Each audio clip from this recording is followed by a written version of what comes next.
What's going on, YouTube? It's RJ the Fed. We're here waiting for Bourbon Hunter. We didn't really coordinate or plan. He had a really shitty day at work, so he'll be here. He's in chat, so that's a plus. I did send him the StreamYard link on Discord, so he should be connecting right now. Looks like he just popped up. We said we are gonna do. Well, he said to do a video and audio check. I just rolled the dice, so we do have Mr. Bourbon Hunter himself in the background. If he's ready, I would give him up and center. Got the thumbs up. So here we go. The main show, even better than me. The legendary Bourbon Hunter. What's up? What's up? What's going on, man? Audio sounds good too. There we go. There's our video and audio check. Should I pull it a little closer for you? Who can eat their mic the most? Yeah, right. Yeah, right. Do I sound okay if I talk like this? I just want that ASMR experience. That's all. go to sniff a Glen and go. Yeah. What's new with you, man? Oh man, it's been pretty busy. It's been pretty busy. A lot of stuff going on. A lot of work. A lot of whiskey hunting. A lot of other people whiskey hunting for me, and even more money spent. So, return on investment is very, very negative right now. So the ROI is not looking good. Thunderclap, welcome to the chat. We got Adam from Major Zero, Ryan S, live from the patio, Mr. Mom, Brett. We got Craig. My dad's in the chat too. Oh live boy, from the patio. Richard's here. What's going on? 21090 in the house. We got a Michigan boy. We got Thomas Anderson in the house. Steven Scone from Shelf Sippers. Marshall from Straight Up Sips. We got a whole bunch of people. Big Marsh. Yeah, we got a Laguna Madre. Matter of fact, tomorrow at 6 p.m. Central, my review should go live. It is scheduled now. We didn't just buy one. We bought two. So, Tater Dom in the house too. What's going on? You're lucky I was able to find these samples, my boy. That's why I asked you, because I got a picture of you with the 4 bottles and the sample bottles, but then there was this other sample that had a different label and it was taped on there, and there wasn't a picture of the bottle for that one. Yeah, so I was really nervous that I'm like, did I misplace one of the 5 samples? So I'm gonna have to tell them I only have 4 of them because I accidentally drank one or something. No, so that was actually unreleased, and I sent it to you, which we planned this like a month and a half ago, which is just how well things work around here. But we planned this. I sent it out and I was like, cool, we're gonna do an unreleased sample. This is straight from the barrel. No air. It's going to taste as rough as it possibly can, but it's good stuff. Now it's been released. Now the barrel's dropped at my local store, and freaking it's almost sold out. So I actually gave my bottle away to Riley's friend when I visited Florida, because he gave me some samples that I didn't ask for, but he was very adamant that I took them, and I knew what bottles they were. They were rather nice bottles. I said, here, take this $50 bottle, please. Thank you for the samples, because the stuff he gave me couldn't outweigh. But I tried to be nice about it. It's so good. I hope you like that one. So we kind of have a skit that we were talking about on how we were going to do this. So as ragged as you want to be towards me and Texas whiskey, I remember now. Okay. Yeah. It might be like a sailor's house in here in a little bit, guys. We might be like we're at a saloon. It might get a little edgy, but we'll be all right, man. We'll be all right. I gave him 5 pours of Texas whiskey. I got to say whiskey because some of them are not bourbons. Yeah. And in return, I got 5 pours from Hunter from South Carolina. So all my stuff that I sent him was from Texas, and all the stuff he sent me was from South Carolina. In the description of this live stream, I did try to actually tag if the distillery had a YouTube channel. I think 2 of them only have 1 or 2 subs with no content or videos, but should have all 6 distilleries that are involved in this tagged and down below. So if you guys are curious on what we're going to be drinking, those are present there. I also made sure to put a little tag of each one too for the distilleries too. So I got from South Carolina, we got Creeksville, got the Hilton Head the 6 and 20, and the Firefly. And then I sent 2 different Garrison Brother Cowboy bourbons. I think it was 2022 and 2023. Yeah. I sent 2 different Rebecca Creeks. One was the double barrel whiskey that was a store pick from Specs, and the other one was a double barrel Spanish oak. And then that last pour was a Iron Root. It's a Harbinger series, but it's their cigar blend. So Yeah. So that's so funny that we're doing this today because I was in Florida with Riley not too long ago and I posted the video and everybody was either loving Iron Root or absolutely dogging it. So I'm very excited to try that one now. the Harbinger so far has been the best one from the distillery that I've tried. But this cigar blend is very different than their normal Harbinger offering. And I think this one's actually way better. Riley didn't necessarily care for it when he tried it, but I think the bottle opened up quite nicely. So I'm hoping that the sample I sent you is just right for that sweet spot. I tried to make sure, I don't know if you did the same for me. I tried to send you some good pours from Texas. The last thing I want to do is talk about how Texas makes better whiskey and then send you stuff like Still Austin, because I know 21090 said no Still Austin. I've got a single barrel cask strength. That's got to be one of the worst bottles I've ever had my entire life. And I'm like, man, if I would have sent that and tried to hype that up, it's like old leather boot and pine needles. So I might have made a crucial mistake not knowing, but I sent you a wide range of stuff. You have some that I'm very proud of, and then some that I could care less if they have my state's name attached to it. So I will be defending the ones that I choose to defend. Okay. Well, I have no idea the proof points on any of these, and I think the only one I know is like a 90 proof for the 6 and 20. So I don't know if we want to start low and go high, because that 2023 Cowboy is hazmat, so you do have a pretty hot pour. Are you serious? Yeah, it's 140.9 proof. Oh my goodness. Okay. And the other Cowboy is pretty hot too. I think the other one is the 2022. I think it's like 134, 136 proof. So those are both pretty hot. And the start with 6 and 25 grain. That one's 90 proof, RJ. 25 grain. That one actually you did label that one 90 proof. That's the only one that has a proof on there. Yeah, see? If we're gonna start out low for you, from order for you, if we're gonna go low proof to high proof, the lowest proof should be the I want to say it's either the Iron Root or it's the Rebecca Creek double barrel whiskey. You didn't put proofs on here either, big boy. Okay. I know.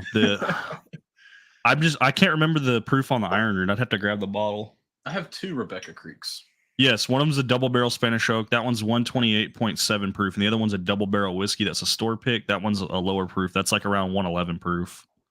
Oh. All right. We will stay away from those and just go with the, did you say Iron Root, I think is what you said? Got a special mail call from the wife. She gave me 4 of these Body Armor Zeros. They're lemon lime flavored. She said she did not like them. What should I pour? I say, since you gave me a 6 and 20 for the first pour, and I have another 6 and 20 for a second pour, let's do the Rebecca Creek double barrel whiskey. Sounds good. Now, why That's is the it other a thing whiskey that we kept similar too? Is we had 3 distilleries each. We had 2 from one distillery, 2 from another distillery, and 1 from another distillery. So it worked out perfectly for our 5 to match. See, I have 2. One's a store pick and one's Spanish oak. Which one? So the store pick is just a double barrel whiskey. That's the one you want to start with. The double barrel Spanish oak is the higher proof one that everyone talks about. All right, we'll do the store pick first. Now, are we drinking all of this? I just poured up about half of it, but you can pour up as much. And this is the one sample that the cap busted to on being sent, but it was full. It stayed full, so all right, no leakage. I'm gonna pour most of it. Yeah, I poured half. That way, if I really like it, I can go back to it, and if I really don't like it, I can pour the rest out. It's the first time I've ever had breakage on a hand delivery. It's just on the cap, though. And there was no leakage. Like, there was literally no leakage. Dude, this thing's got some wickedness going on. See, that's a 5 grain. So just know that's a 5 grain. 5 grain. Yeah. Did South Carolina forget how to make whiskey, so they dropped an extra grain in there? I don't know. See, that's the issue, is that there's a few down here that 5, 6 grain. I'm just like, can y'all not do that, please? Because some of Call them it a are trash good. can blend at that point. Don't even tell me how many grains are in it. How many grains could you hypothetically distill into like a distilled spirit, though? Like, I don't know. is 6 like a lot, or is there a 9 grain bourbon out there somewhere? I feel like you could keep going. I don't think it'd be labeled as a bourbon though, but if you think about it, you could just use random freaking plants and grains. You could technically label it a bourbon if you keep the corn over 51% and do like 2% winter rye, 2% malted barley, 2% two-row barley, 2%, rye from Connecticut, and 2% rye from Africa. I mean, you could really do some crazy stuff.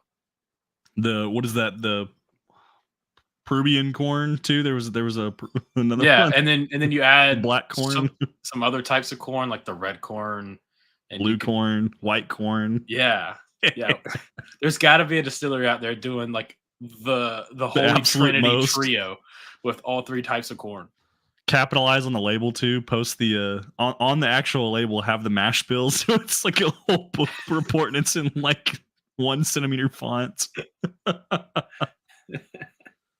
Whoa, we got a super chat. Matt from Whiskey Wisdom said 2 of my favorite whiskey tubers on at the same time. Let's go. We are getting closer to 1,000 subscribers too. 839. Let's go. All right, let's shut up and try this. What we call 5 grain South Carolina whiskey.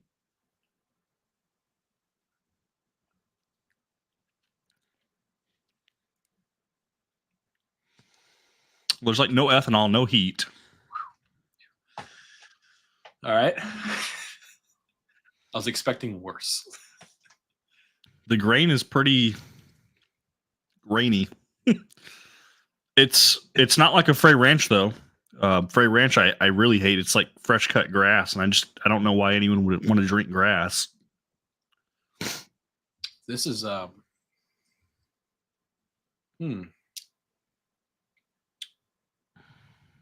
This is like really thin. That's definitely thin. I was about to say, this is very thin. That's why I'm like, there's definitely something going on, but it dissipated within the second it went down. It really doesn't taste like a double oak, to be honest. It could have been a really short. That's their double barrel whiskey. I don't think it's necessarily both in oak barrels. Oh. Well, that makes, who knows? I think it's good. There's just nothing to this one. This one's just very thin. 5 grains is kind of interesting. I was kind of scared because a lot of the 4 grain stuff I don't really care for because it's normally very like floral or herbal. This definitely has a lot of those herbal notes, but it dissipates so quickly that as soon as I want to have a bad time with it, it's gone. So I guess my complaint is that it's too thin with really no finish. So whenever you want to have a bad time with it, it's gone. That could be taken in a lot of different ways. And that could be a good thing or a bad thing. Well, seeing how it's from South Carolina, we're going to make it a bad thing. Yeah, that's fine. Yeah. I've always been told we have terrible strippers. Every time you want to have a bad time with it, they're always gone. I don't know. There's something to it.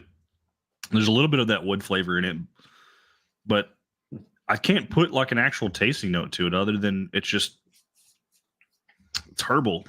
Yeah. Yeah. This is mid-tier. Like if I had that chart where it's like S tier down to F tier, I'm putting this sucker in like a C. I'm fine with that. That's the cheapest sample I sent you. Really? That bottle comes in at around $34, so around $40 out the door. That's actually the cheapest bottle that you just tried. Man, dude, that is so for under $40, it's not bad at $40. $40 after tax. Yeah, no, like $40 out the door. Like this is pretty good for that. I mean, This is pretty good. you probably thought it was a lot more. It's about to get more expensive. We're only going up from there. That's the cheapest drastically more expensive. Well, those Cowboys.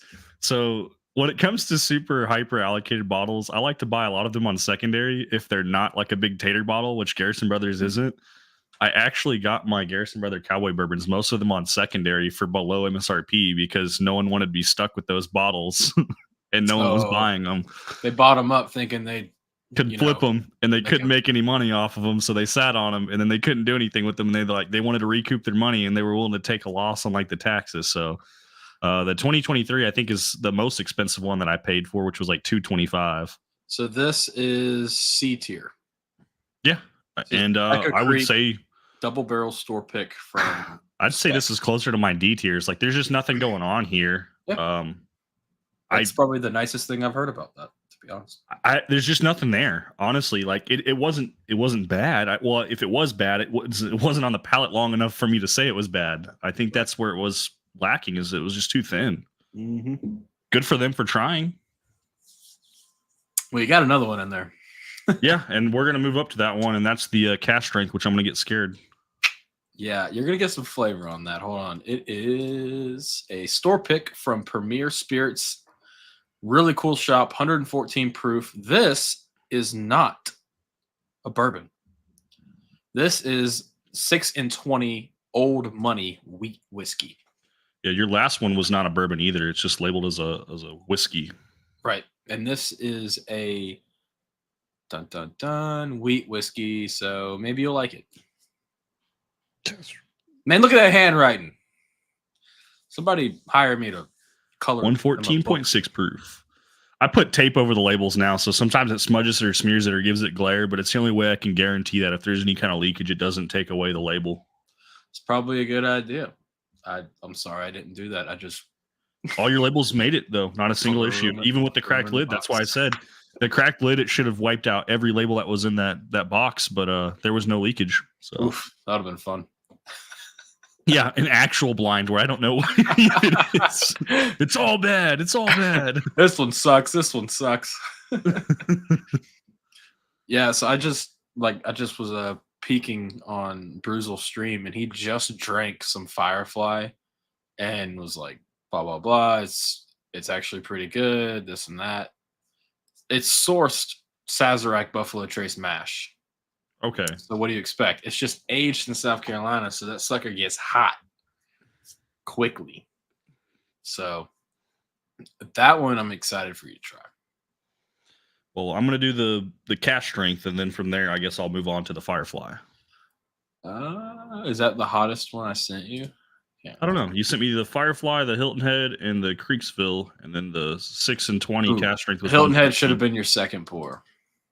Okay, I haven't even tried it yet, so we'll just set that aside, and yeah, we'll do Hilton Head as my second pour. Yeah, we'll go Hilton Head, 6 and 20, Firefly, Creekville. That should be your like run up order. Okay. Yeah, Hilton Head it is. But I just figured I already had 1 6 and 20 offering at 90 proof to see what it was going to taste like at 114. yeah, but this is one I'm really excited for you to try. Okay, he's smirking though. It might not be a good try. This is the Atlantic Bourbon. Yeah, I saw that Atlantic. Well, yeah, the label cut off, but that's what I can't showcase to you guys, and I wish you guys could see this, but there's a haze to it. There's definitely something floating around in the sample bottle as if it was finished. Ooh. There's something floating around in there. I don't know if you guys can see that. I probably can't capture it on the camera, but I'm going to assume it was non-chill filtered, and it might even be finished. I don't know, man. Made in Hilton Head Island. That's the tourist trap of the East Coast, dude. Rebecca Creek, double barrel Spanish oak for you. That'll be your next pour. So you're going from a $40 bottle to about a $65 bottle out the door. So we're moving up.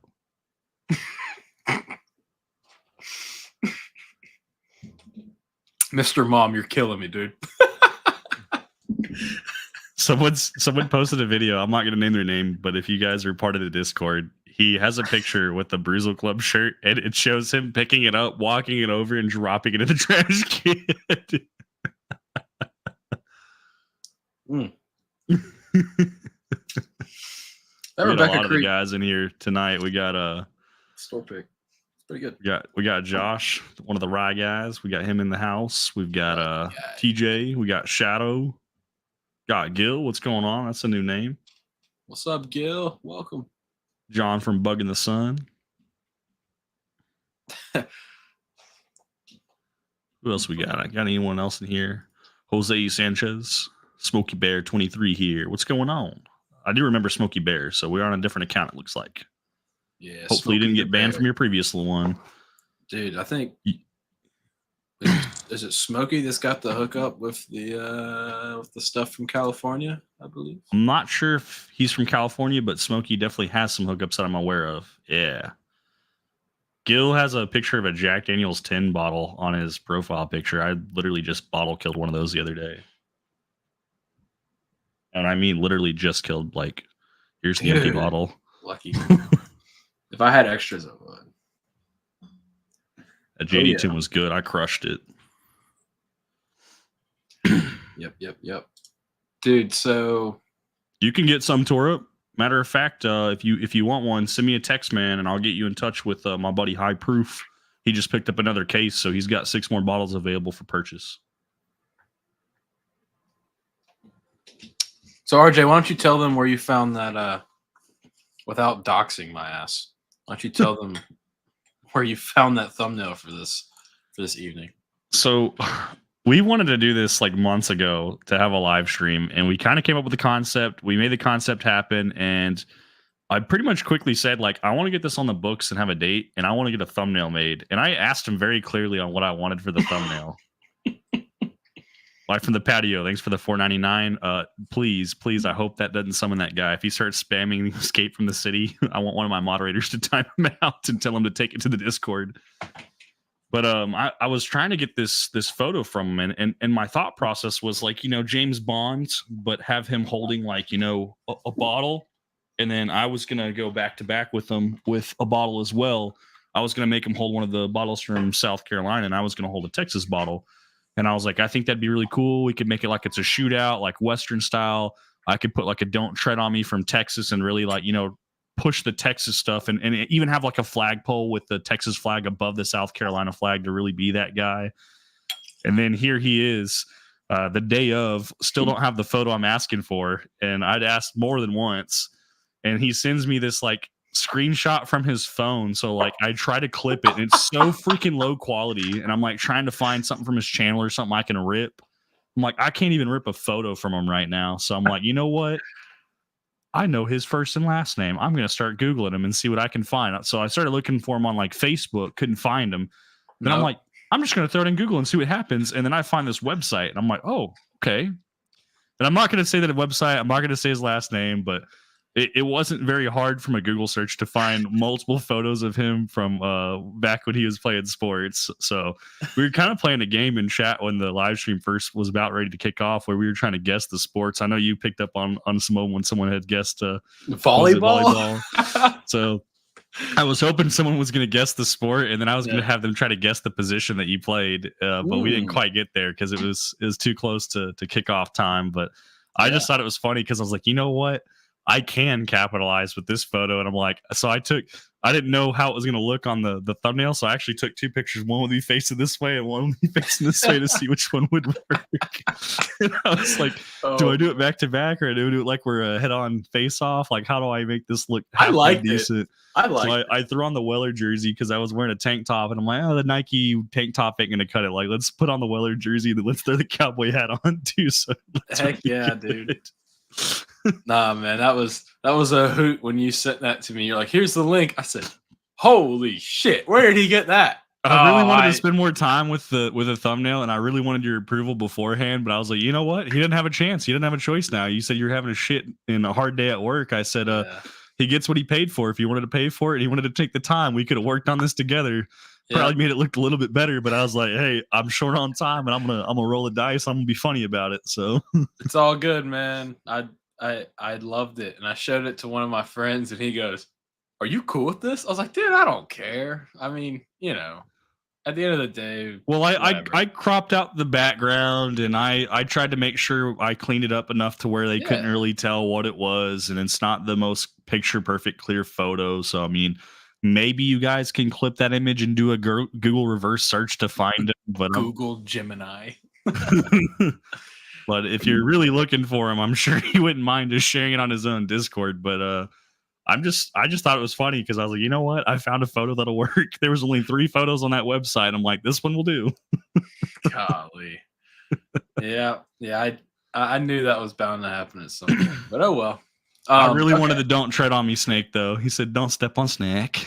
Don't step on snake. All right, so I just poured the double barrel Rebecca Creek Double Barrel Spanish Oak. Okay, and as you were telling your story, I just subconsciously took a sip. And good. Wow. So that's one that's very Texas forward, very Texas funky. A lot of people didn't really know about it. It just recently gained a lot of popularity, so much popularity that people are buying it by the case for where they can find it, and they're selling it on secondary for $90 to $100 a bottle, and it's selling. It's selling. The distillery only has 2 more barrels left. There's no more in production right now. It takes a minimum of 6 years to make it. It's 4 years in a Spanish oak, which is rapid aging, to give it like an 8-year profile, and then 2 years to finish it off in another barrel to give it a full 6-year profile to taste as if it was aged 10 years. That's their whole story behind it. The 2 barrels they pulled off the shelf, though, they're going to try to wait and do a distillery release only at the end of the year, and they think they're going to ask $150 a bottle, and I just laughed. I said, there's no way that anyone's buying that at $150. It's good. At $60-65, I think it's good for Texas whiskey, but $150, like, they're out of their freaking minds. $150 for this? That's what they want to charge for it. It's only a $65 bottle, but the last 2 barrels, they want to make them a limited distillery release only because they're the last 2 barrels, and they want to charge a ridiculous price. They're starting like a midwinter nice dram or a prisoner share stop, where it starts off way down here and it just as people see that it's good whiskey until it's not good whiskey for the price anymore, and that's what makes me upset. Yeah, this is great. I mean, this is they prided themselves on being affordable. The most expensive offerings they had weren't even theirs. The 16-year Rebecca Creek is literally just high age MGP. Mm-hmm. So they can't really take credit for that. This one they can take credit for, and it's not there. This is their distillate? That is, I believe, yes. Torup just said, never mind at $100. No. If you want one, Torup, Tyler, it's going to be $80 shipped if you want a bottle. $80 shipped is what we're looking at, Torup. So not too much better, but $20 better. And that's the shipped price. They go for about $65 out the door when you can find them. So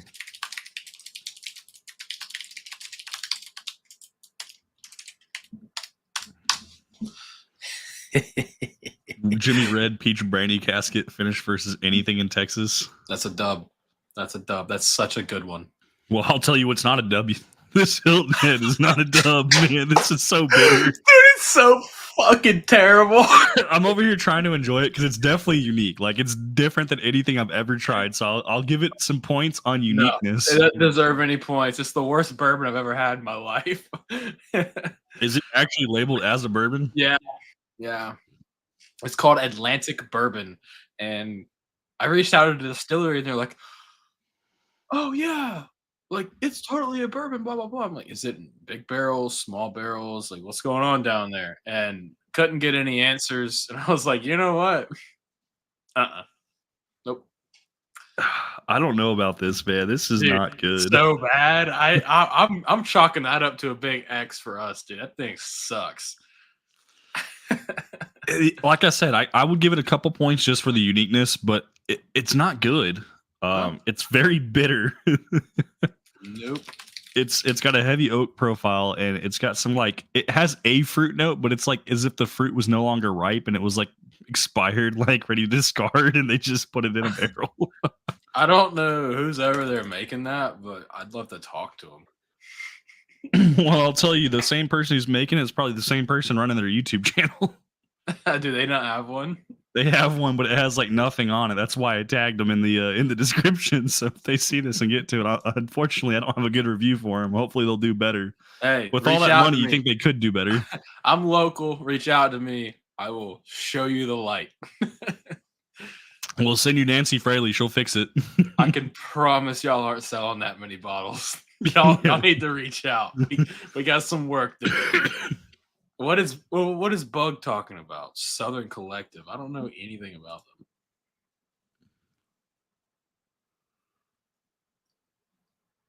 You've never heard of Southern Collective?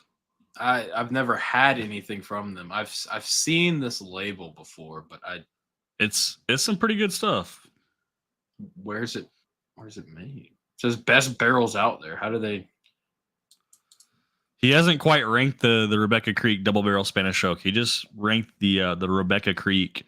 I would put this Rebecca Creek double barrel Spanish oak. Man, it's in a B+ tier. This is solid. Like, I don't know what the price per bottle would. Yeah, dude. I'm not rating it. Don't rate it. It's not worth rating. Just skip. Your oxygen is worth more in your soul. When I ask the question, is it good? Yes or no? The answer is no. I'm just gonna leave it at that. It's very simple. 2 letters. No. I enjoy this. This is good. It only goes up from there too. I don't know, man. That cowboy shit. I know that is like really, really Texas forward. So I sent you 2. One of them was 2023. Did I send you a 2020 sample by chance, or what was the other one I sent you? 2022. 2022. Okay, because 2020 so far out of the 4 I've tried was the best. Look, man, I love this. This is great. B+ for me, just because it's a little rough on the edges. I think the flavors are great. I think it's all there, right? The Spanish oak is definitely there. I can feel it. It's very prominent compared to the last one I had that wasn't in that. You can definitely kind of see it. It's got good bones. Got Augusta in the chat. That was one of the guys that we actually ran into today. We weren't going to go bourbon hunting, but we had info that places were dropping Shanks, Baumburgers, E.H. Taylor small batch, and Maker's Mark Heartwood. That was the 4th bottle. So we went out and about, and it was pretty cool. We ran into the Subaru guy himself. Nice.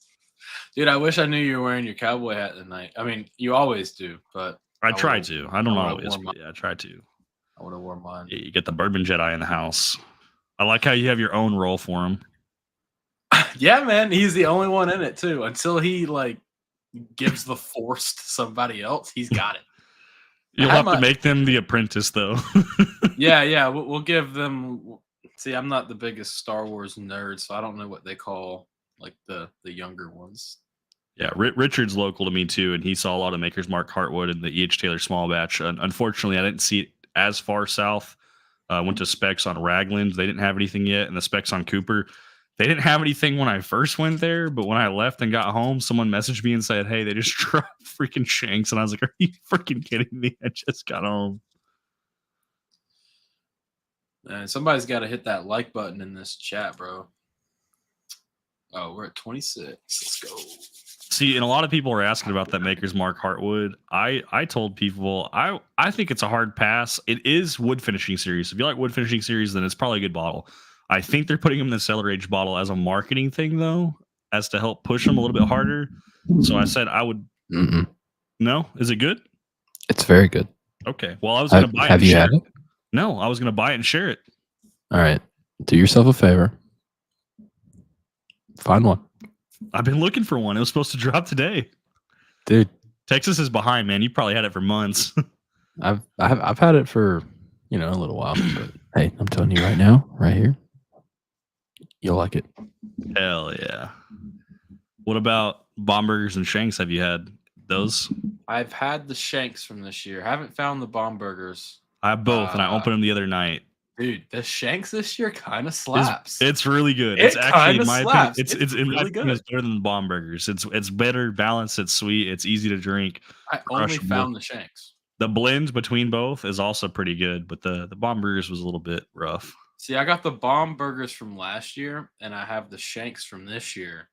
And I Augusta was looking for the Maker's Mark Heartwood too. Yeah, that's why he was up there. So he's like, see, that's my boy. See? He understands. Now, yeah, I heard a lot of people saying, "Oh, you're overpaying for pretty much a regular Maker's Mark release." Blah blah blah. I mean, it's a wood finishing series, and you look at like the BRT and some of those are exceptional pours. The BEP. Yeah. So I'm not. I want to get it. I just don't want to pay a premium for it, and so people can have like confidence in buying. I want to sample it out to the guys that are like, I'm on the fence about it. But if you're saying it's a buy, then it's like I don't need to. I'll just start telling people to buy it then. I like it a lot, and what I was drinking as soon as we started the stream and I set my other glass down, that's what I was drinking. Like, if I'm gonna have something that's a Maker's Mark at any point during the night, that's what I'm going to right now because it's $80. I don't quote me, but it tastes like it's a little higher aged than maybe some of the other like store picks and stuff that they do. That's the biggest gripe people have with it is that you could find that if a store drops their pick, you could find that stave profile for the same price and blah blah blah. I'm like, hey, listen, it's the heart release. You're gonna tell me that their whole selling point for the heart release was this being the distillers, this being the men who do the deed with the grains. This is their stuff. They're not gonna pick some young buck stuff that they just barreled 4 years ago. They're picking some stuff that they've had their eye on. And yes, it's not a single barrel. Yes, it's not a small batch. It's probably a large. What's going on, Lisa? Augusta just dropped something barrel. in the chat to kind of give some insight on that too. He said they did say no more releases EDC, so kind of messed up. Then bringing them back on a cellar age bottle, different but smart, or definitely smart. Okay, to make some money. I see what he's saying. I guess they said they were going to stop doing the wood finishing series, but then they kind of came back and they did the cellar age bottle. Or no. So what they said was that was the last release for the. I think they knew they were changing the shape of the bottle. I think they knew that, and they said this was the last release for this wood finishing series. It's a series, so there has to be more than one. So they had plans of doing a second series, and this has been known, as they announced last year, even the beginning of this series. I'm super cool with it. I'm cool with them dropping whatever, because as soon as they start dropping, the guys that go into the rick house and move the barrels around, whatever their blend is, whatever their small batch is, I'm ready for some like interesting, funky stuff. These guys are gonna pick some weird barrels and kind of blend them together, and they're all it's like different groups of the distillery have a say in each release. And I think this is one of 5 or one of 6 on the side. So I'm cool with seeing a few releases from them just to keep that ball rolling, because everybody likes, at least from my perspective, is everybody likes the FAE02, the FAE01, Some people like the BEP. Some people like the BRT 0102. For me, I'm a big fan of the BRT 01. I'm a big fan of the FAE 02. And my favorite is FAE 01. All of those could be technically made by a store doing a store pick and choosing all 10 of one stave profile. But in my opinion, the small batches that they do are probably a little more refined, because you have a singular barrel of bourbon that Jim Beam takes, and then they shove these 10 planks of wood in it, and they're like, haha, gotcha. And then they package it as a store pick. I've had some great Maker's Mark store picks, but when you get that small batch and they can refine it, saying, oh, it's got a little edge here, and it's a little harsh here. We need a little more of this flavor note, a little less of this. And that master distiller can sit there and play with those barrels and dump half of this barrel, a quarter of that one, and really get it refined to do a large scale release. I think they have a better chance of doing that well than they don't. Lewis has said that they're going to start using the cellar age bottles for the store picks as well, apparently. I'm sure they bought a shit ton of them. Well, there's so many of the store pick bottles out there, which is funny. I've actually never bought a single Maker's Mark store pick. because there's just so many. Like everybody and their mom and pops have them, and some of them they try to put that name on there to give you an idea on the flavor profile and what you might be tasting. But at like $80 for some of them, it's just a tough buy. Have you tried most of them? Like, does a store offer it to you as a sample or not?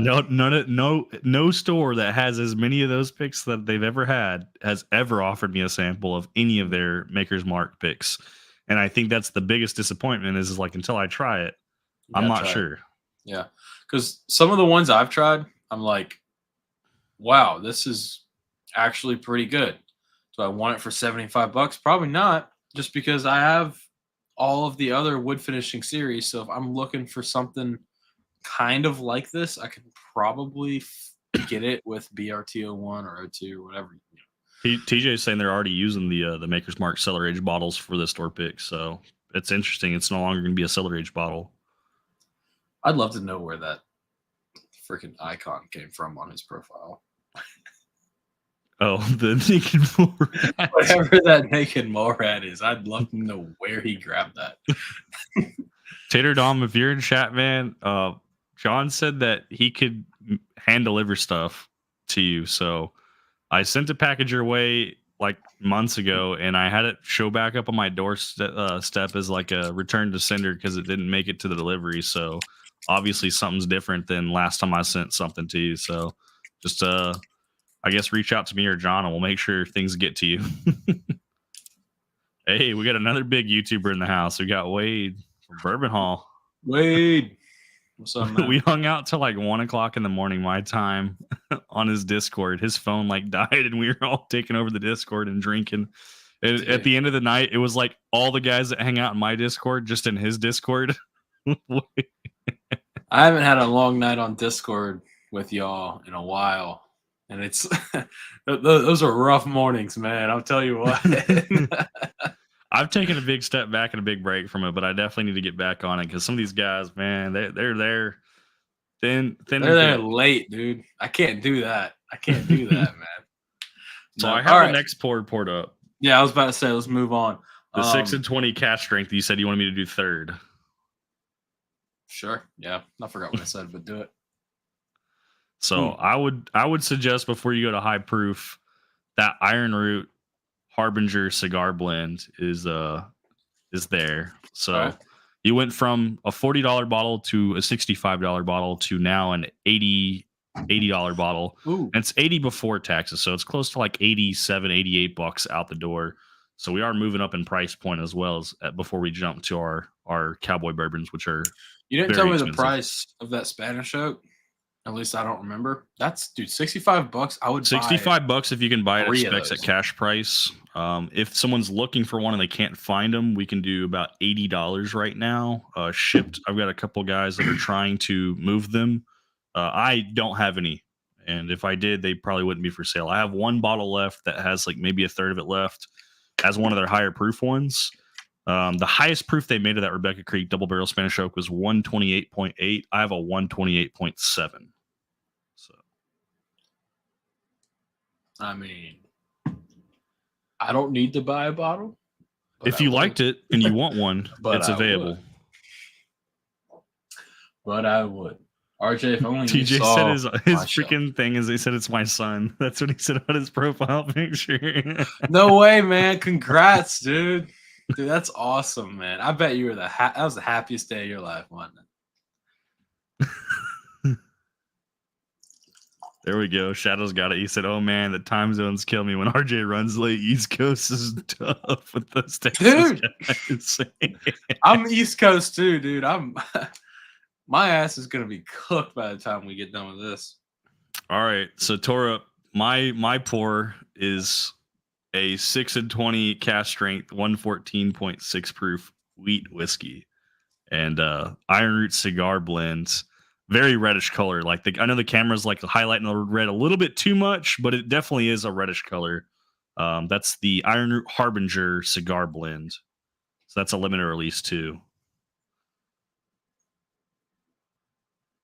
I'm excited for this cigar blend. Honestly, an $80 cigar blend is pretty tough. Like it's one of the cheaper cigar blends out there. It is limited, so it's like you can't even find it now. Like as soon as they dropped it, it was sold out. Yeah, iron root, you say. Hope. Ooh. Archie, I didn't have to get this close to my nose, dude. It is kicking ass out of this Glen. This one's kicking my ass too, but not in a good way. That's a wheat whiskey. I know. I just tasted it. I'm like, this is kicking my ass, and it's not good. Well, okay, it's not bad, but it's like a bitter wheat. It's not a sweet wheat. Oh yeah, no, it's not a sweet wheat. No. It's very bitter.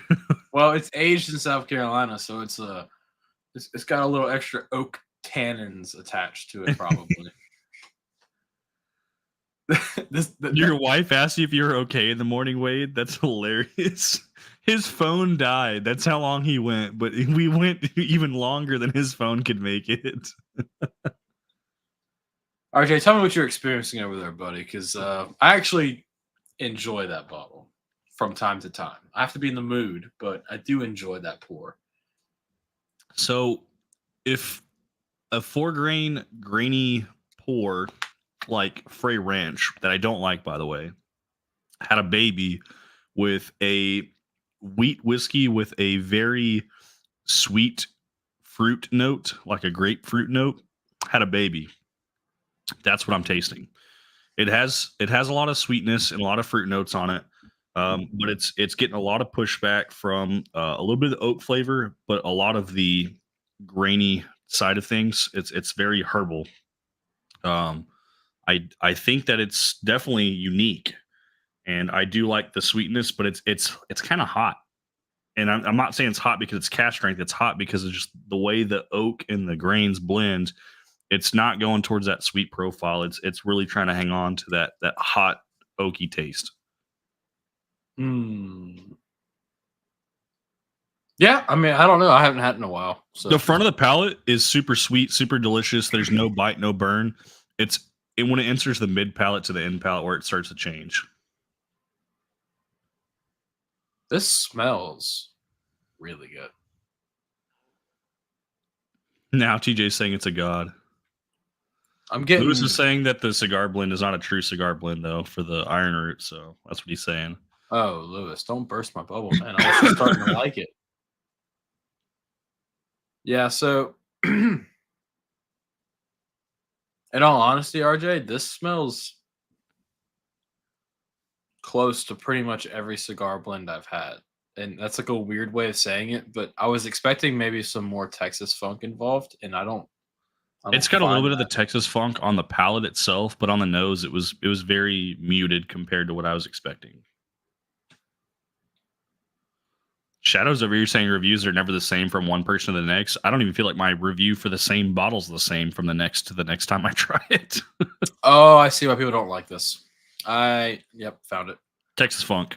Dude, it is crafty as hell. It's very funky. Yeah. And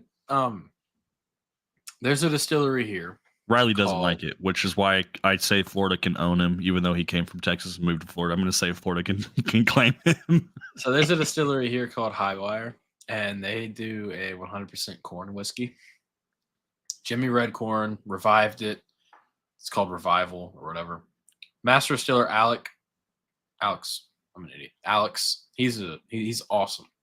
Been there for 5 or 6 years and has changed their game. I had their stuff when I first moved to Charleston a few years ago, and they were releasing 2 to 3 year bourbon. Dude, that shit was terrible. It was terrible. And I ran into Alex at a liquor store where he was doing a live tasting. And I was like, hey man, I really appreciate you willing to come out here and give out samples and give out your product and show everybody what you're trying to accomplish. But this is not it, buddy. He goes, just wait. So I waited and I didn't say anything about him for a while. And then he called me one day. He's like, all right, come try this. I went into the distillery, went into the Rick house, and he started popping bottles and popping barrels. And their stuff went from C tier to like B plus. It's a lot better.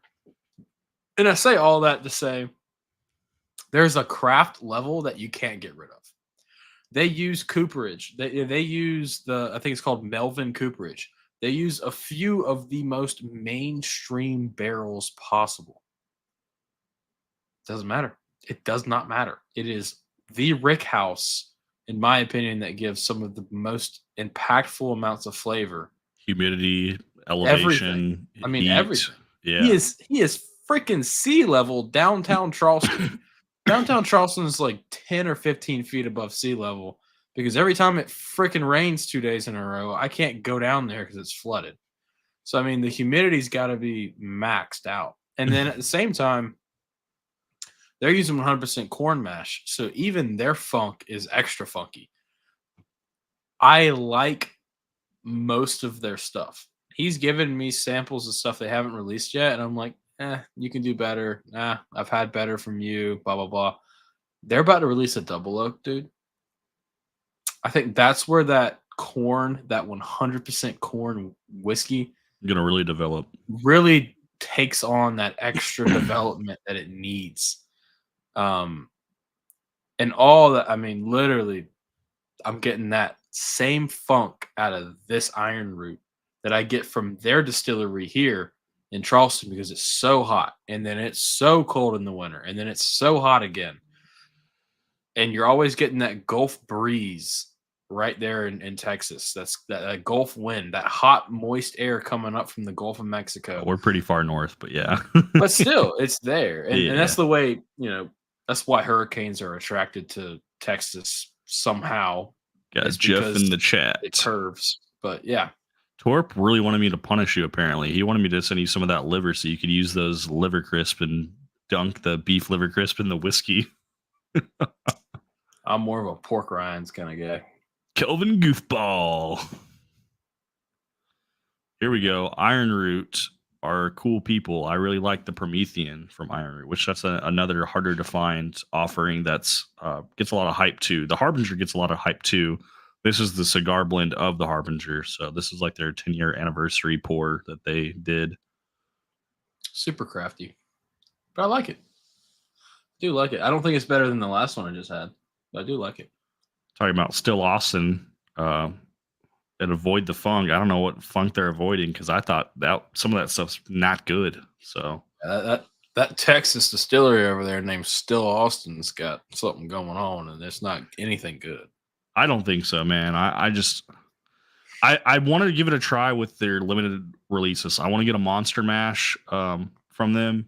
That's one of their LE bottles, and then they have like another one I was looking at that might fit my profile, but they're distillery release only, so I'm gonna have to ask some of the guys down there help me find them and send them upwards. So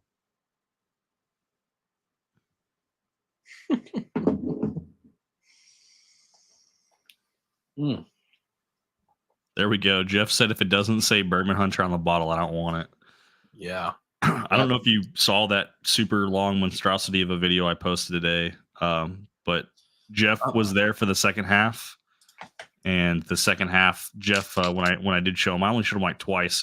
He was actually wearing one of your Bourbon Hunter t-shirts, the white one with the barrel logo on the pocket and the pirate on the back. And I made sure to mention you and talk about it. Dude, thank you, man. Hold on, I'm about to go add that to my watch later. It's pretty awful. I felt like I made a homemade movie. I was trying to do something different, and I tried to edit it from my phone. Worst decision ever. You can't edit from a phone. I'm sorry. It's not the same quality. Audio was terrible. Video I could have done better on. Transitions I could have done everything better, and been more vocal. The first half was like super stealthy. I was like almost quiet and silent, and then in the second half of it, I was more vocal and started talking. But it was just not good. RJ, what the hell is this, dude? Did you eat a spicy chip and then hot wings? Or what is this? So Marshall from Straight Up Sips came up with this idea. What the hell? I've never seen that. This is pure gold. Scorching Sips. This is pure gold. What's even better is that there's supposed to be wings. I use my kids' You choose chicken nuggets. My god! They weren't just chicken nuggets; they're dino nuggets. Dude, you dunked that thing so hard in that hot sauce. Yes. Wow! And we're trying to do whiskey tastings when we can't smell or taste anything because the hot sauce just overtook it. This is definitely, dude, you look miserable. Oh my I god. did it shirtless and I had the gimbal out. So every time I'm moving like this because I'm Dude, sweating, the gimbal's following Every each time other. you move, the gimbal's getting pissed. It's like just stand still. It's like you're moving. Starts focusing on the chicken nugget dunked in hot sauce. What's up, Dollar Bill Will? All right, I'm gonna recoup and watch that later. Yep. I didn't know you saw Jeff today though. That's super cool, man. There we go. Straight up said you got challenged to it. Well, I Old wasn't gonna Marshall. go see Jeff. What happened was I was supposed to go do a deal for myself and for A deal? Tyler to pick up some bottles of Blue Note. And I spent too much money. So I was like, Tyler, you want this other Blue Note? So I basically just did a trip for Tyler to get the 2 Blue Notes. And I'm like, well, fuck it. I'm already over on this side of town. I'm going to go from, northeast Dallas to far east Dallas. So I went all the way over to like the Rowlett Garland area. I actually had breakfast at Jeff's house. And then we left and we hit up 2 stores, maybe 3 stores on the way back. And I videotaped at those, and then I went to work. But that was all before work, so I was exhausted. I should not have done all that before work, but I got stuck mealing bottles for people. Heck yeah, man! What's Dude, up, East Coast? I'm so thankful. Look at that. That's the first time I've ever seen somebody wearing my shirt that I don't know in person. That is super cool. Thank you, Jeff, for that. And what's crazy is as I've gone bourbon hunting with Jeff a couple times, and almost every time I go hunting with him, he is actually wearing a Bourbon Hunter shirt. It's not just that day that he did that. That's actually a normal thing. Now, I'm not going to say, Jeff, tell me how nice the shirt feels because I'm wearing one right now, but I like the material, man. I do dig it. I do dig it for sure. I try to rotate the YouTuber shirts that I have. So like I have some from Matt from Whiskey Wisdom. I have a couple from Bourbon Rider. So I'm trying to. I need to get one from you so I can wear your shirt too. I got one from Jeff from Drizzo Nation. So I try to rotate shirts though. RJ, I'll send you a special code when we get off. That way you can buy it for cost. I want you to have one, buddy. Hell yeah, I want one, man. I just don't know which one I should get. Hey, whatever you want, my boy. Whatever you want. Do you make jersey styles like the one you were wearing for the thumbnail? No, that was a long time ago, buddy. You'd see some bad things if I took on a shirt that tight right now. He didn't even have any hair on his face in that picture. If you guys didn't notice, it was definitely an old photo. Yeah. But because you're super tall and it's like your facial structure hasn't changed because you had put on a bunch of weight, you still look very similar to where I'm like, this will work. People know who this is.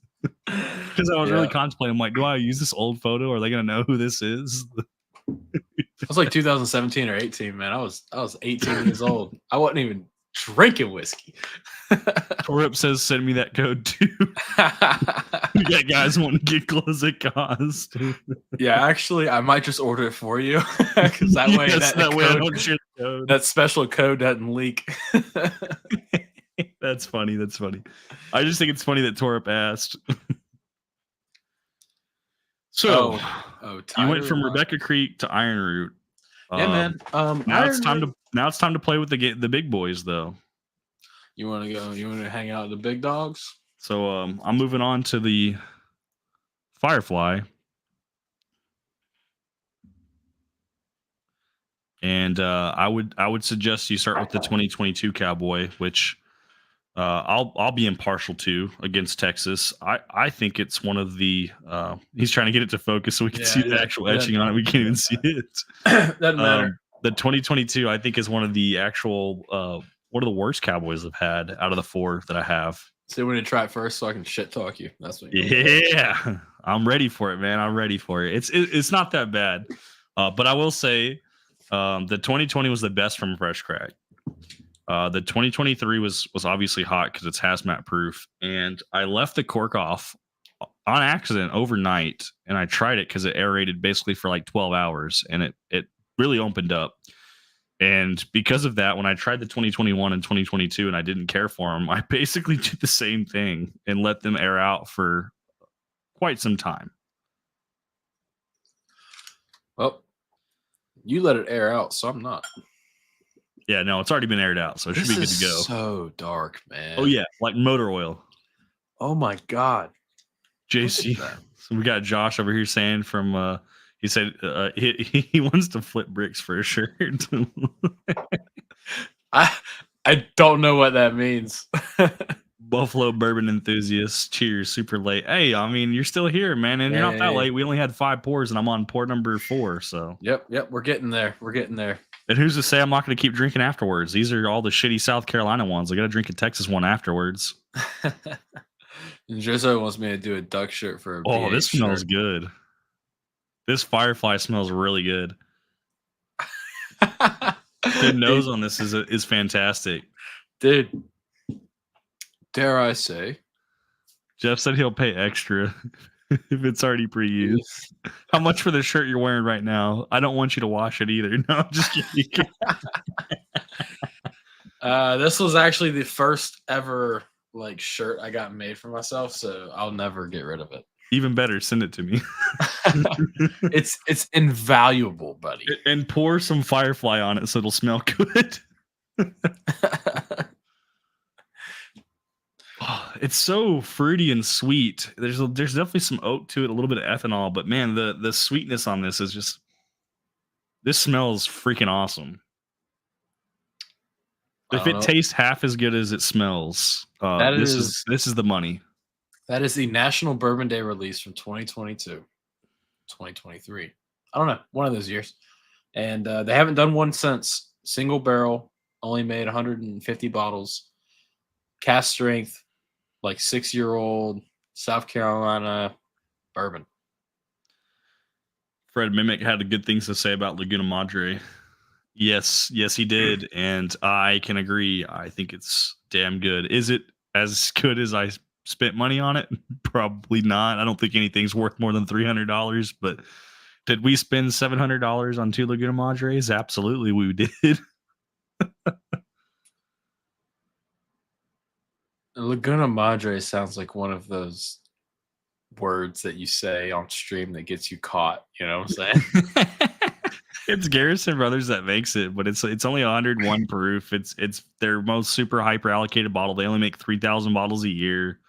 It's got like a lot of vanilla, a lot of milk chocolate taste to it with the Texas funk. I think it's 8-year age stated too, which is pretty impressive for Texas because we have like 30 consecutive days above 100 degrees. So they lose a lot of that juice to evaporation. Oh yeah, I really wish I would have sent you a sample of the 100% Jimmy Red Corn from Highwire. I just don't have a bottle right now. Dude, he has, damn, I don't know if I can say this. Fuck it. He has a barrel of bourbon that is owned by some people with a lot of money. It is a shareholder invested barrel of bourbon. And the reason it's a shareholder invested barrel of bourbon is because homeboy himself loved it so much. He came down and specifically hand barreled it and wanted a bottle of it. It is a Jimmy Red 100% corn bourbon. Technically, yeah. And that was a collaboration barrel between Highwire Distillery and Julian Van Winkle. Nice. He let me try it. I don't know if he's allowed to let me try it. But you did it anyways. But when I did my photo, when I did like my my website merchandise, that was at their distillery, at their rick house.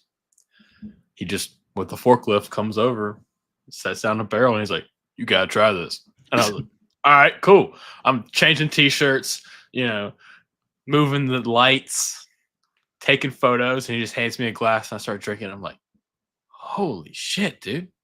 What is this?" And he's like, "Hey, don't worry about it, and please don't record anything over here." I was like, "All right, I won't." And I walk over. I'm like, "Who signed this barrel?" They're like, "It's a big old signature right there on the front."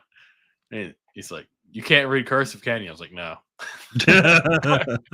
That's Julian Van Winkle. And I was like, "What?" Oh, shit. No freaking way, dude. Because that was the best thing that he's ever sent me. And yes, Jimmy Red is okay for an $80 bottle. Hang tight, Buffalo bourbon enthusiast. I got word from the master distiller himself that their price is going down extremely soon because they have plenty of stock, and it has finally reached a 4-year age minimum. It's going to go down closer. Don't quote me. Depending on retail, they don't teach cursive anymore. They fucking don't, man. Don't even chastise me about not being able to read cursive. I can read He's from half of South it. Carolina. He's illiterate. It's okay. We have like the 48th worst education system in the union or something like that. But anyway, yes, Julian Van Winkle has a barrel there that I'm sure a lot of people are really trying to get. And the whole reason I mentioned this entire story, RJ, is because you said how little they get from barrels. That is an 11-year-old whiskey. And it's got maybe like that much left. It's got this much. Yeah. And he gave me a glen of it. And I was just like, dude, this is probably one of the most expensive glasses of bourbon I've had in a long time because of how little. You're probably getting 60 to 70 bottles out of that dang thing. It's tough when you talk about, the proper techniques of getting barrels and barrel soaking and then drying them, but also keeping them moist enough to where there's expansion to where when you put the whiskey in it, it'll actually hold. And then you'll have leaks that happen where they'll put like fresh lacquer and wax on the outside to help keep the barrel from leaking. But if they don't catch it fast enough, even if there's only a couple of drops coming out that you can see, you lose a bunch to that. And then even if you get the barrel really sealed up good, it's like you still got heat, you still got expansion, you still have evaporation. 11 years in a barrel, I don't think people realize how long that is. And to think that that's towards the top of a rick house in a decently humid to hot climate, it's just most terrible. Of it's gone. Terrible for keeping any kind of juice. So if a barrel would typically yield 140, 150 bottles with ease, if you have, and this is why I think Texas, especially this Garrison Brothers, are getting ready to try. I think it's 6-year minimum. Some of it's even more than that. The Laguna Madre was 8-year. That many years, it's not that long, but when you have 30 consecutive days above 100 degrees, and that's 100 degrees outside, how hot do you think it is on the top floor of that rick house where it's not really climate controlled? Like 160. I mean, it's probably worse than a hot car. It's probably, 140, 160 degrees, and you're going to have a lot more expansion. You're going to have a lot more evaporation, a lot more leakage to where you might not have anything left in that barrel to pour up. So to think that you spent all this time and effort, you did this fancy wood, this fancy blend, and you put it in at the proof point you wanted, and you're expecting some kind of result out of it, and then you go to pull that barrel down after so many years, and there's nothing left. You're like, shit, what do we do now? Well, you got to sell what you got left. So if that's all they have left, and it was, like you said, an exceptional pour, and you're surprised he even gave you a glass with the amount that he put in it. Seriously. Once that's gone, I mean, it's gone. And honestly, if it's sitting in the rick house, it's going to be less and less every day. It's not going to hold. Just to make a note on Buffalo Bourbon Enthusiast, he asked, Striped Pig, do they represent Charleston? Yes and no. Striped Pig makes a lot of rum in Charleston.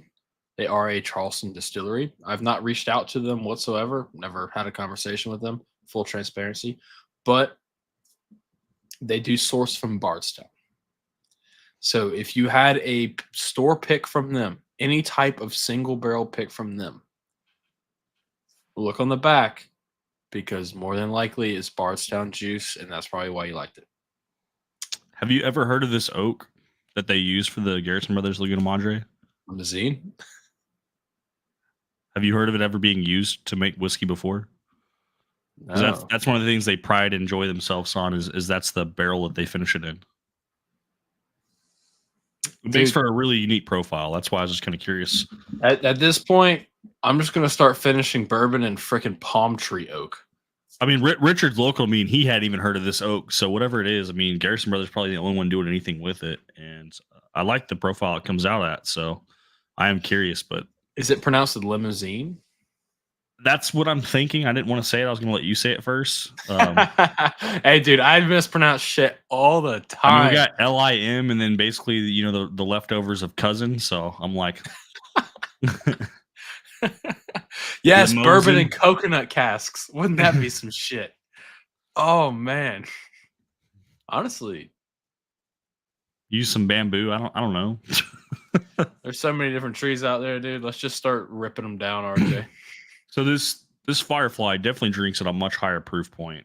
If I had to put a 121. proof point on this because I didn't look to see what it actually is. You'll have to tell me. I'm thinking this is hotter. I'm thinking this is around like 125 proof to 130 proof. It's probably 127, 128 proof if I had to put like an exact number on it. So it definitely has a lot more heat to it. The nose is incredible. The palate is also pretty good. But I think at this high proof point, it definitely captures what people want for high proof for bourbon. I think this would be better if they tone this down to around 112 proof. 121, barreled January 26, 2017. Okay. Bottled in June 1st, 2023. All right, Jeff's getting a little weird. He said if me and you do a barrel, he wants it to be 169 proof. Have to be an American light whiskey at that point. There's no way you're getting a bourbon of that. Yeah. Yeah. Hey, I'm planning on coming to Texas at some point this year. We're looking at it. I want to clarify, especially for everybody who's watching right now, the specs drop at the end of the year. We were expecting it to be December 28th. I'm hearing intel that was from last year. We cannot confirm that is the exact day they're going to drop. More than likely, it'll be before Christmas, which is big news. So if anyone was hoping to go and you're already trying to look at travel plans, it does not look like it's going to be the 28th. It looks like it'll actually be during the week. They don't want to do it on a weekend from what I've heard. So we're probably gonna be looking at the week before Christmas, but I can't confirm exactly when it's gonna happen just yet. Well, when you confirm it, let me know. I would like to make an appearance. Bacata 1928. Matter of fact, I actually have a sample sitting right in front of me if I can grab that, but that's a special bottle from Jeff. So I hope that Jeff can put that in chat so that way Josh can read that one. But I do want to talk about, what are you currently drinking? Have you poured up one of the Garrison Brothers? Did you try it yet? Yes, I did. So I pulled up Garrison Brothers. Talk shit. Come on, talk shit. Cowboy bourbon. I don't know how much you paid for this bottle, but you paid way too damn much. 200. RJ, really, bro? Texas whiskey, $200. Man, this is ignoring price. If you like the Texas Funk, then you like it. If you don't like the Texas Funk, you don't like it. That's the one big caveat to most Texas whiskey is it has a very unique flavor profile. It's polarizing. Yeah. Yeah. I like it. I like the funk. But boy, oh boy, does this one just not. That was the worst one of the four. I have 2020, 2021, 2022, and 2023. I really wish I would have sent you the 2020. I think I didn't send it to you because that was the bottle that I have the least amount in. Probably, yeah. But it's the best, it's the best pour from Fresh Crack, and it's still the best pour to this day of the Cowboys. I'm hoping to get that 2024.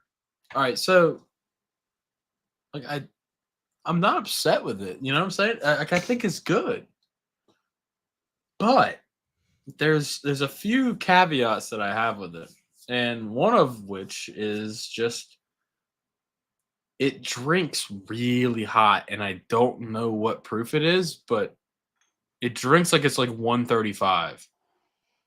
Well, you're pretty close. You want to know how close you were? 0.2 off. It's 134.8. Look at me. Look at me. I'm just kidding. It is very hot. It's meant to be. A matter of fact, as much as you want to bash me and you give me the face when I said I paid $200 for that bottle, the cheapest bottle Garrison Brothers has to offer, it's like $80 for like their small batch. Their most expensive bottle they have to offer is the Laguna Madre at like $350 MSRP. The Cowboy MSRP is $275. I paid $200 for that particular bottle. I bought it on secondary. Is it worth $200? Absolutely not. Like, there's no way in hell you could ever tell me it's worth $200.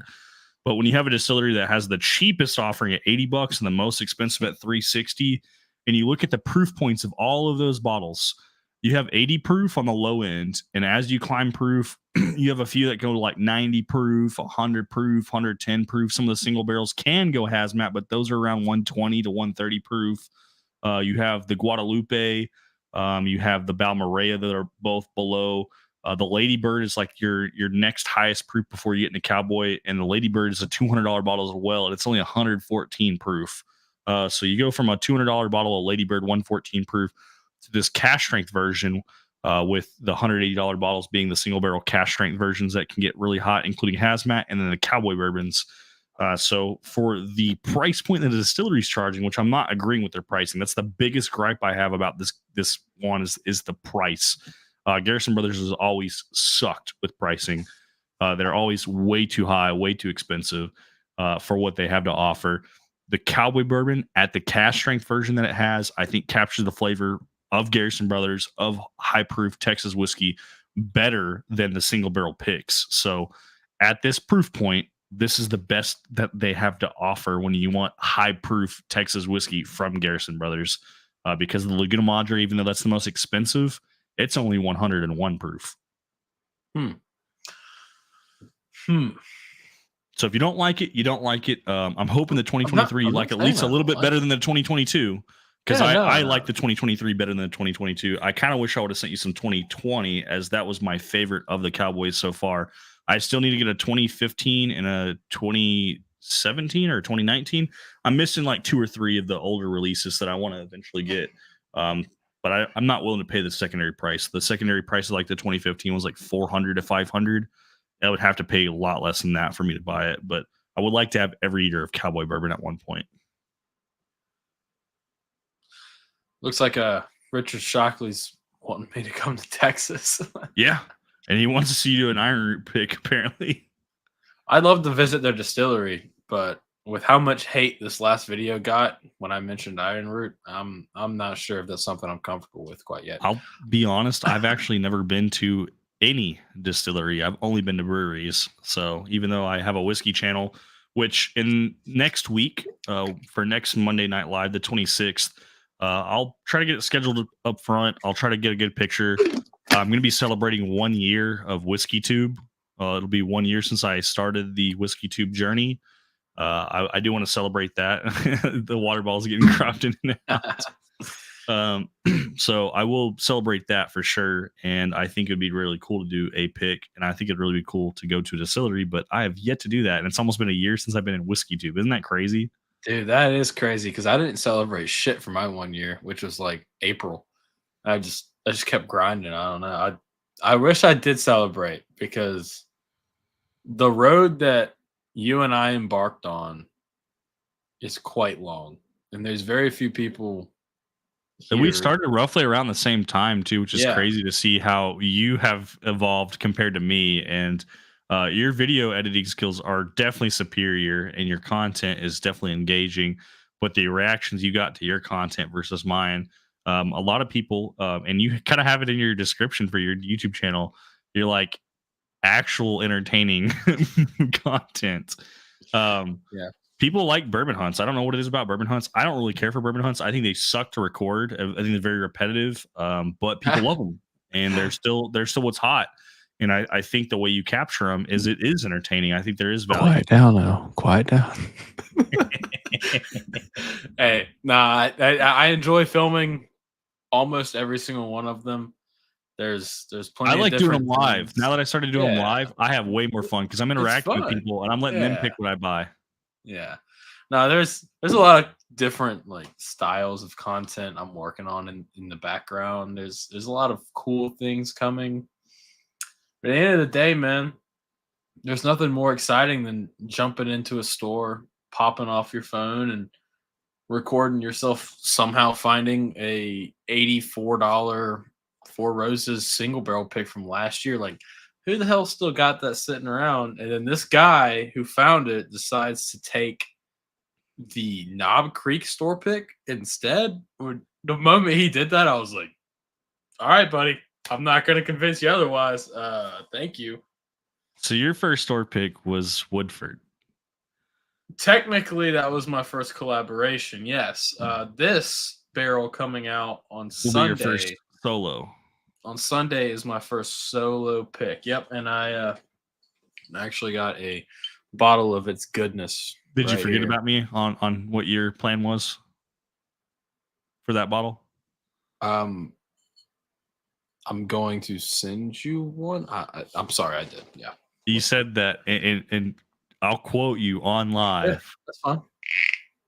I was going to get the code with your Patreon members so I could order. And I said I was only going to order one bottle, but I was going to ask because you're allowing up to 3 if I could get 3 so I can distribute the other 2 to other people who are local who may or may not be Patreons that might buy more as well. But the end of the day is I'm just trying to help with getting your bottle, your pick, given out to people here in Texas. And Yeah. I really hope that you watch the long ass video that released today because I did this special thing where I have a code phrase for the Discord. There's another Discord that I have. It's a local Discord that I'm a community member of. I'm not moderating it by any means. I give them a special phrase, and if they find me in the wild and they say that special phrase, which we did on a live actually, someone did find me. They came out, they found me, they said the special phrase. I give them one sample. Was the goal of something that they can't get in Texas.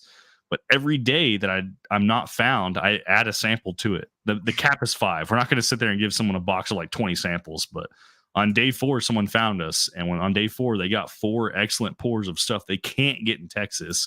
And this cool. includes barrel picks. So having a Cedar Ridge pick from Iowa, that would be really freaking cool. The 4 samples that he did win, we gave him a Dragon's Milk honey barrel that was from Michigan. The Cody Road bourbon, that's the 105 proof single barrel. Torup's in chat. Torup's the one who actually gave us that bottle. So Torup, thank you. And I did share that with somebody.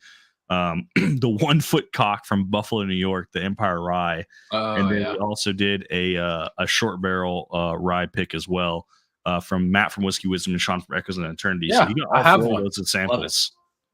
Yeah, yeah, great bottle. All around.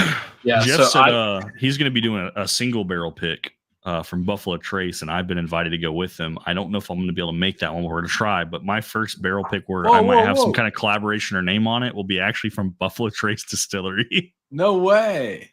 Yeah, so we're starting with the moon and the stars, and we're going to try to set up the Earth of the next town over by the time we start doing actual barrel picks for ourselves. Dude, what? Hey, Drizzo, if your boy RJ can't go, I have a very flexible schedule, and I will do anything to make that happen just because I need to go to Buffalo Trace. So if you need, I think we're looking at the beginning of February, middle of February. I don't care when. Okay. If it's on Valentine's Day, I don't give a shit. I'm going. And then Torp wanted to say at 1K subs, he said, let's go 107. So if you guys are watching, or if you are new to watching, you haven't subscribed, at 1,000 subscribers, I have this crazy idea that's not an idea. It's actually going to freaking happen. I'm going to give away 10 bottles, not samples, 10 bottles of Weller Antique 107. And if you guys don't think I'm serious, I can start bringing bottles out from the closet. Tomorrow, we're actually getting our 10th bottle. I currently have 9 bottles of Weller Antique 107 sitting in the closet. Insane, dude. I'm going to give away 10 freaking bottles. And that's from me. And I did have a subscriber give one of those bottles to me for absolutely free. And some other people helped me with some deals to get them at a more affordable cost. So I can't take full credit for those. But that's just what I'm giving away personally and from the subscribers that help donate. We also have other people who are donating to the channel too. So we got Craig from Bourbon Santa. He's going to give away 3 Weller Antique 107 shirts. We also have a couple other people. I'm not going to name everybody's name because I got to make a list to make sure. I don't want to hold people accountable if I don't have everything down to a T. But other bottles will be donated as well, including a bottle of Blanton's. So if you can't find any Blanton's and you want to walk in your next local liquor store and say, hey, you got any Blanton's? Now you don't have to. We'll just deliver it to your house. So 1,000 subs, 10 107s, and that's just to start out the night. I think that's going to be another one of those ones. Like, I don't know if you saw that 500 sub. We did a 4-hour-long live stream where for the full 4 hours, all I did was give away shit. Yep, I gave away a few of like Willet Purple Tops and Speaking of Willet Purple Top samples, Matt from Whiskey Wisdom did a donation through Baker Drinks to help support them, and you donated some Willet Purple Top to that stream. Yeah. I'm one of the winners for one of those samples. Are you fucking kidding me? Oh, my God. The call out is now, sir. Dude. I didn't reach out to you. I didn't harass you because it's like, I know there's so much going on, but if you haven't given out all your samples, which I hope you haven't, because one of them I did win. You never told me you won. I actually won one of my own samples too. Isn't that funny? You never told me you won. Because I did a sample pack giveaway where old Fitz 8-year was one of the samples, and I actually poured up my own old Fitz 8 on stream and drank it as point that I won my own giveaway. So the guy that won the cellar aged reached out, and then the guy that won the hazmat 9-year purple top reached out, and I was like, "Ooh, I got lucky. Somebody didn't reach out for their 10-year sample. I get to not have to give away a freaking really expensive sample." I'm pretty sure the Let's 10-year go. sample was me. I'm like, it was either a 10-year No, or it's 11-year. I couldn't remember. You're the only person that hasn't reached out. And Yeah, no, it was shocker, me. it's freaking you. So I'm going to be sending you some stuff here, and I'll send you more than that. I'm probably going to send you a few other things that I got cooking in the background, just so I can get your opinion on them. Jesus said, "We believe you, RJ," and a killer giveaway about me giving away 10 Weller 107s. They're not screw tops though, and they're not store picks. I've had people offer me store picks, and I was like, no, please don't. Like, those are way more expensive and harder to get. Like, I don't want to take that from somebody. You guys can be happy with regular 107s, right? Oh yeah, definitely. The Texan Rye guy, pull up his. He's got a very interesting question. So that's Josh. He used to be bonding over whiskey, but after I met up with him and gave him a couple bottles, we did a trade off. That's where the JD10 came from that I bottle killed. He got a little book, chapter 8, and he also got a Old Force single barrel strength rye. He really likes rye, so he's like, I want to be known as the Texas rye guy. That's a great name. I like it. He said, "Is Willet Purple Top the only good Willet? If not, what are the good ones?" So they have just a Willet small batch family estate rye that's only 4 years. It's like around $75. It's very spearmint forward, but it's easy drinker. I think it's great for cocktails. But I wouldn't label it as a good Willet because it's only good in cocktails. The single barrel, I don't think it's single barrel. It might be. I have one up here on the shelf, the black bottle with the purple top. I'm gonna grab it just so you can see it. It's very iconic. Everybody knows what it looks like. It's a bottle you can't see how much you got left. I don't know how much is left in this bottle because it's so opaque. I can't see through it. It's 108 proof. It does have a purple top, but when people say Willet purple top, they are not talking about this Willet wheated 8-year. It's a wheat. I paid $175 for the first bottle and $180 for the second bottle. So I got these below MSRP. And even at that point, we're only talking 8 years, 108 proof. Is this worth that price tag? No. Is this a good wheated whiskey? Absolutely. But this isn't what people talk about when they say, let's get a Willet. They're not talking about this as a purple top or a green top. They're not I like that bottle, man. I like it too. I think it's great. I wish it wasn't so expensive. Like if you just were sitting around and if that was a $95 bottle, $100 bottle out the door, I think it would be way more approachable. But at $200, it's tough. Yeah, definitely. Are you moving on to the 2023 Cowboy? Yep, I am. Sorry, that was terrible. I just poured up the last one, the Creeksville. It's a local store, and that's the store I did through my Woodford Double Up collab. Creekville Spirits. Yep. I love that bottle. I can't get enough of that bottle. I should probably go buy one before he sells out completely. But 43 something is how much it is. That's cheap. Dude, it's cheap, but it's an old whiskey. It's good. It's like a 6-year. Tor's trying to give away Weller full proof samples, apparently. He says he's already got them poured up. They need it home. Tonight? Are you trying to do that tonight, or are you going to wait till the stream, Torp? Because I got a Weller full proof that I picked up off of Jeff, and it's opened. I've already drank a ton of it. There we go. We're talking about green tops too. Some of those, everyone talked about Willet purple tops. Some of those Willet green tops are just as good, if not better, than some of the purple tops. They're just the same exact thing, just a rye variant. And they do have hazmat rye picks, the hazmat green tops as well. So.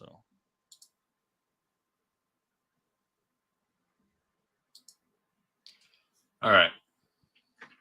I'm trying to find the link for the high cotton that you're about to drink so I can tell you how much it is. Night Method's talking about, has anyone compared Hirsch Double Oaked to a Willet Purple Top? And a matter of fact, I actually have. We made sure the mash bill was the same as Willet, and the Hirsch was obviously more findable and more affordable. It's a little bit more youthful. It's not as high age stated as some of the Willet Purple Tops, and I liked it better. This is me personally. Willet Purple Tops, a lot of them have that cinnamon tasting note that's very dominant, and I'm not a big fan of cinnamon. So another reason why I don't like OGD 114.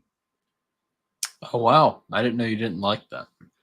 I don't like any of the old granddad, to be honest. So, all right. So, high cotton.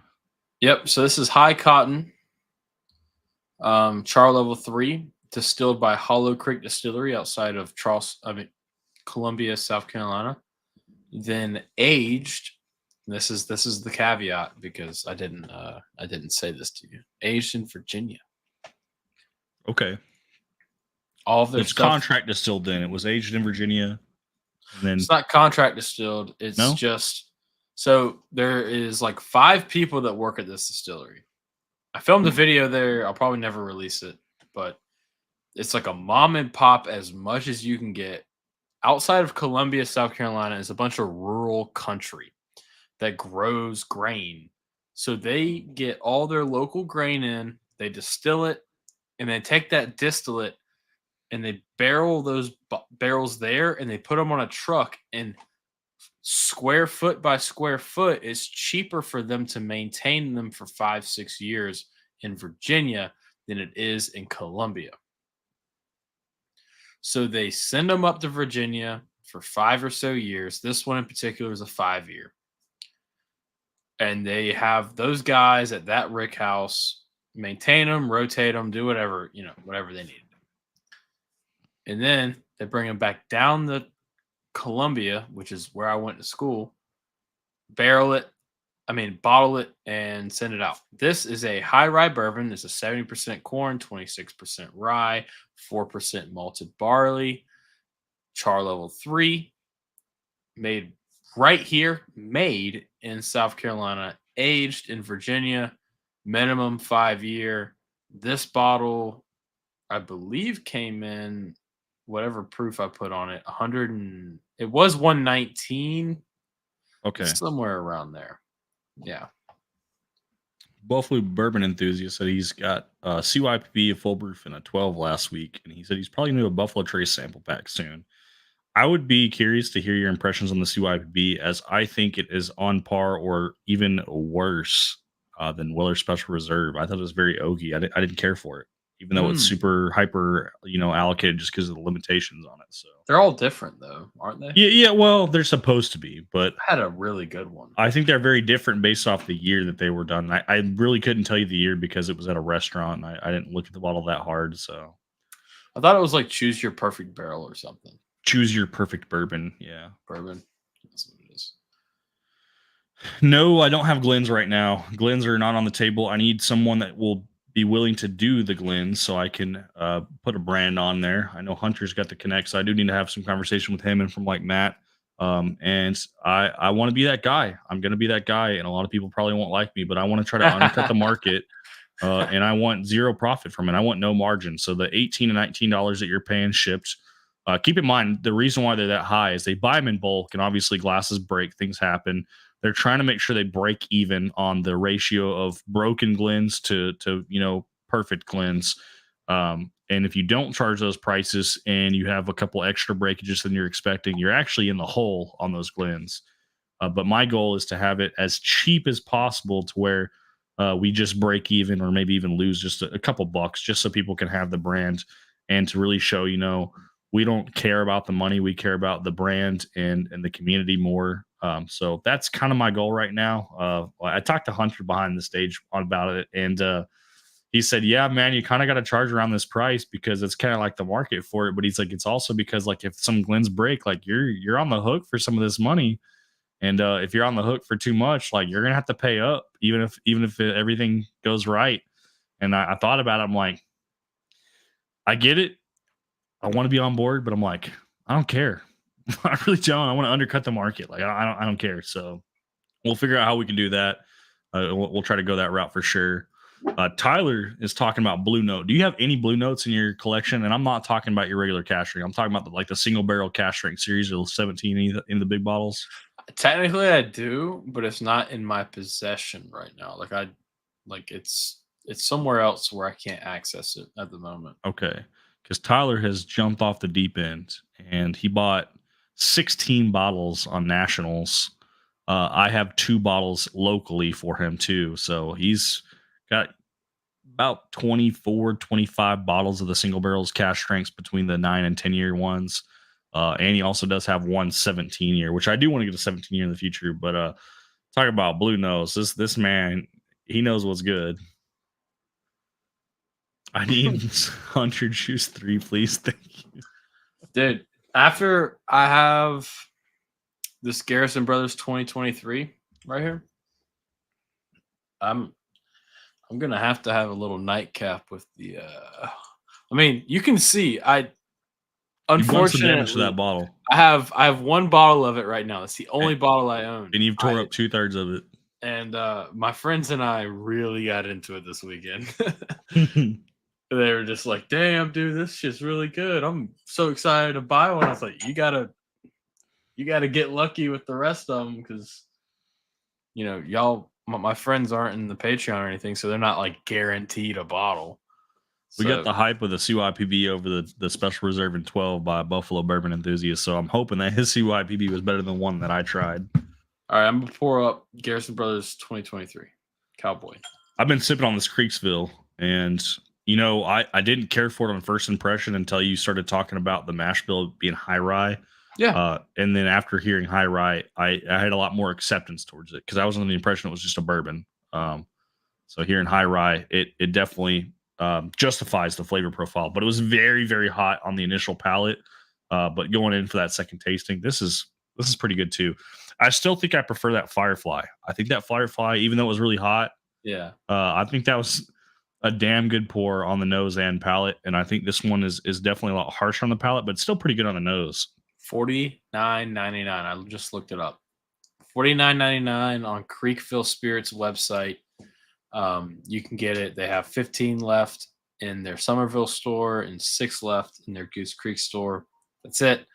Out of a lot of bottles, they've sold quite a few, and I'm honestly very impressed with it for the price.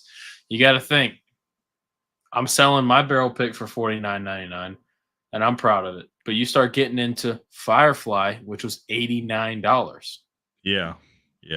That's the same age statement as what you're drinking right now.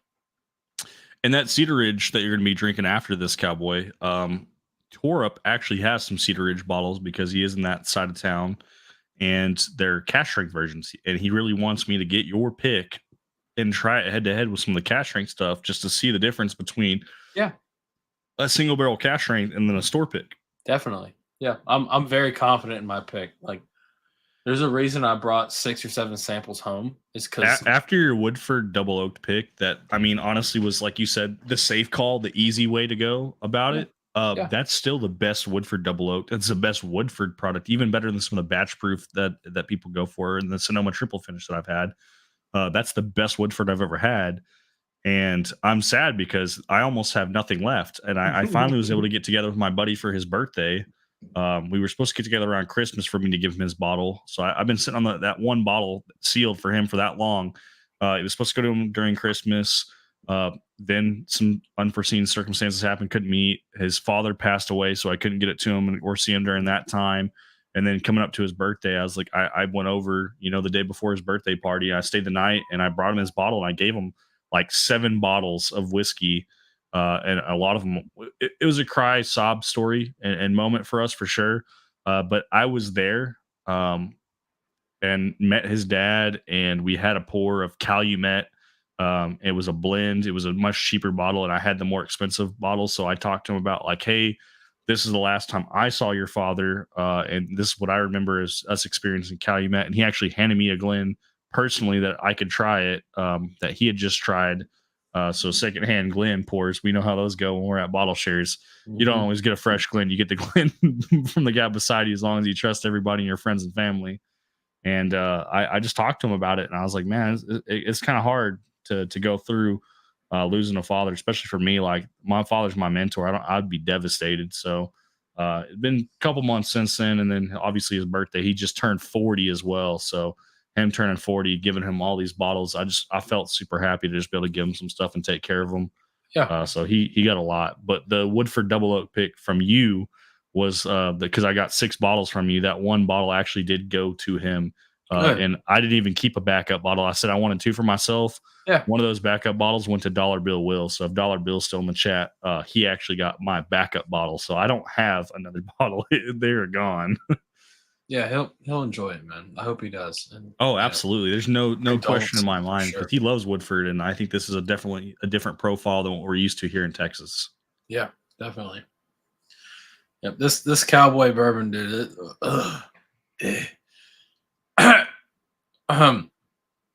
What the hell was this? 2023? Yeah. 140.9 proof is hot. Okay. Yeah, I was about to say this thing's hot, dude. It's hazmat. Yeah, it's burning the skin off my tongue. It's up there. I mean, look at this color though. Oh, it's motor oil. Do you have any ice cubes beside you? Or crushed ice? No. Are you upstairs, downstairs? Are you close to a refrigerator where you could get a piece of ice? I am. I would say if you drop a piece of crushed ice, not a whole cube, but a piece of crushed ice and let it dilute and chill, the flavor profile on that drastically changes and it becomes way more palatable because at 140.9, it's really hard to enjoy something that's hazmat. You got to have just a little bit of water. I like the chilled aspect, which is why I mentioned ice, because the chilled aspect definitely changes the profile too for all the stuff because it's not filtered. Well, mama ain't raised no bitch. So well, unlike you over there, who there's stuff that I own, prefer that's proof down. Like I've literally can't talked handle about your own state's whiskey. I mean, come on now, you gotta get down here with this southern heat, buddy. We're gonna drink anything and everything. We got that moonshine that rocks your socks. All right. Some of the stuff I do like to proof down though, because my whiskey definitely goes a lot longer than if I just drank it straight up. But that pour, if you're scared of it, you might want to cut it. But if you're not scared of it, then you'll find it is good. Jeff's tried it. The Cowboy is incredible. So I like that pour. I really do like that pour. I think that's the second best one out of the 4 years I have. I think the 2020 was the best. Super thick, man. I mean, yeah, it is like motor oil. Yeah, might even be hydraulic oil. I don't know. That thing is thick, dude. It's cool. It's cool. I like it. I give it a B. So if I was gonna rate all 5 pours now, start to finish, lowest on the totem pole first. So the worst one got to be that Hilton Head, man. I don't know what the fuck they were thinking and what they were doing. I feel dude. Bad for them. We should reach out to them and just drop the link for this video. And we could fix it though. Like we could do better for them. Like they could do better. Hell yeah, they could. The Hilton Head was the worst. The 6 and 20, the 90 proofer would be the second to worst, and only because it's so thin that like I don't really care for the extra 5. You said it's 5 grains. I don't care for grained whiskey when you start getting to 4 grain and 5 grain. A lot of that's just too herbal for me, too earthy. Yeah. But this was so thin that even if I didn't like it, I couldn't really tell you because there just wasn't anything going on with it.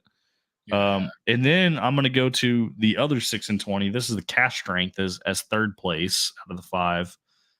It was definitely better than the 90 proofer, but it still wasn't very palatable. It wasn't really super enjoyable, but it was closer to what I was expecting to have as a drinker. And it being weeded definitely helped. Having a weeded whiskey definitely helped.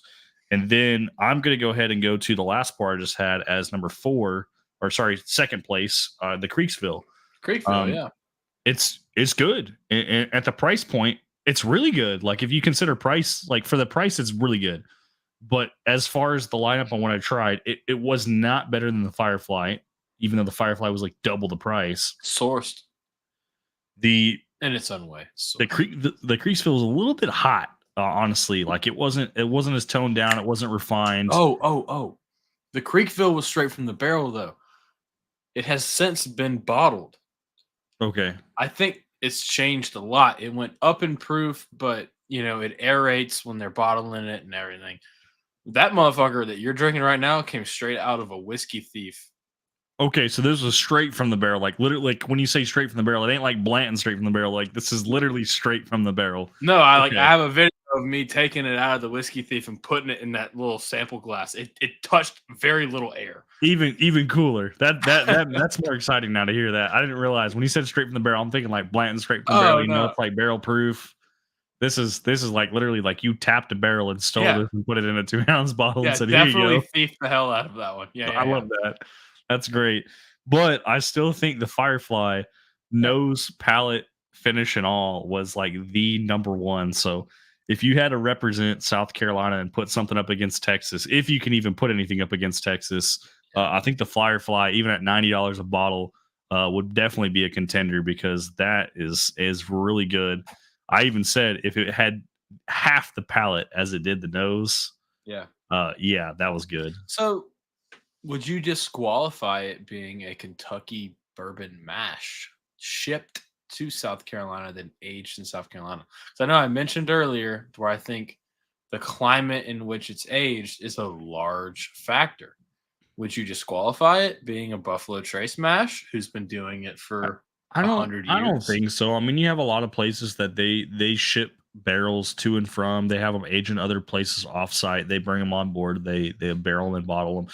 At the end of the day, if you're bottling it, is it your juice? No, but is it from your state? The answer is yes, just based off of tax purposes. So if you guys weren't familiar with how taxes work on whiskey, um, distilleries pay taxes when they bottle. So if it's still sitting in a barrel, they're not paying taxes on those barrels, which is why back in the old days, young whiskey was good whiskey because that's what was being sold immediately and it was selling out.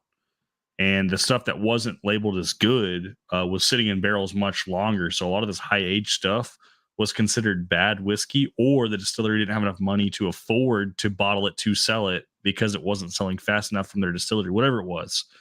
And then there's a huge change where you go to nowadays, whiskey became way more popular. People started buying the shit out of it. And then you had all the stuff that was young that was considered good that was selling out. And now you're having to dabble into the older age stuff. People started preferring the older age stuff. And then they realized, like, okay, old age is good. So they bought all the old age stuff. So now we're in a whole new era where people are making new stuff, old stuff selling. And then once the old stuff pretty much sold out, you're like, where's the good whiskey at? And now we have this like weird blend between low age statement and a high age statement where the low age stuff was all sold out because it was all considered good. The high age statement stuff is finally selling out. People were finally bottling it, finally paying taxes on those barrels. And now we're over here demanding, I want an Eagle Rare 17. Well, that's 17 fucking years. That's got to age, guys. I'm sorry, but we can't do a bottle this year because we sold out of it. And now people are like, I want high age whiskey. That's the stuff that literally wasn't selling because they couldn't afford to pay the taxes on those barrels. So it's just a weird transition when you think about whiskey and where it came from and the age statement and then the money that went behind it, because barrels are not cheap. I mean, your cheapest barrels, if you're going to buy one to do a single barrel from most distilleries, at least some that have a name to them, are going to be like at the cheapest. And there's obviously exception to this, but at the cheapest that like Hunter could get one or I could get one, we're talking like 6,500 to $7,000. Like that's like the cheapest we can find, like a barrel of whiskey that we can get on a without having any super connections. There's obviously places that are doing barrels for $1,500. Like good luck finding one, and then you're gonna have to do something more to it to make it worth anything. But then you have barrels that are selling for like 12 to 13 grand, and 12 to 13 grand for a barrel. You're like, why is someone paying that? You got hyper allocated bottles. It is what it is.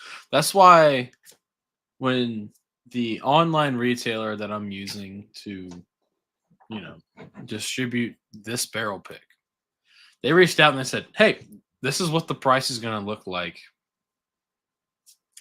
What do you think? And I immediately told them, I said, all right, cool. What does my percent look like? They said, this is your margin. I said, cool, get rid of all of it. I don't want $1 for this. Like, what do you mean you don't want to blah, blah, blah? You spent money going there and buying it. I was like, I spent money knowing that the video will hopefully make back most of that. Yeah. At the end of the day, this was supposed to be marked at almost $70 a bottle, plus taxes, plus shipping, plus all that. Ain't nobody in hell gonna buy this. Like $92 Out the from door for distillery like to your 90. Out yeah, the it's like door for 90, like 92 90. bucks to the doorstep is what I was thinking. Yeah. And I was like, nah. I said, how low can we get it? He's like, oh, we can get it here. I said, cool. How about $49.99 or whatever? So it's $49.99.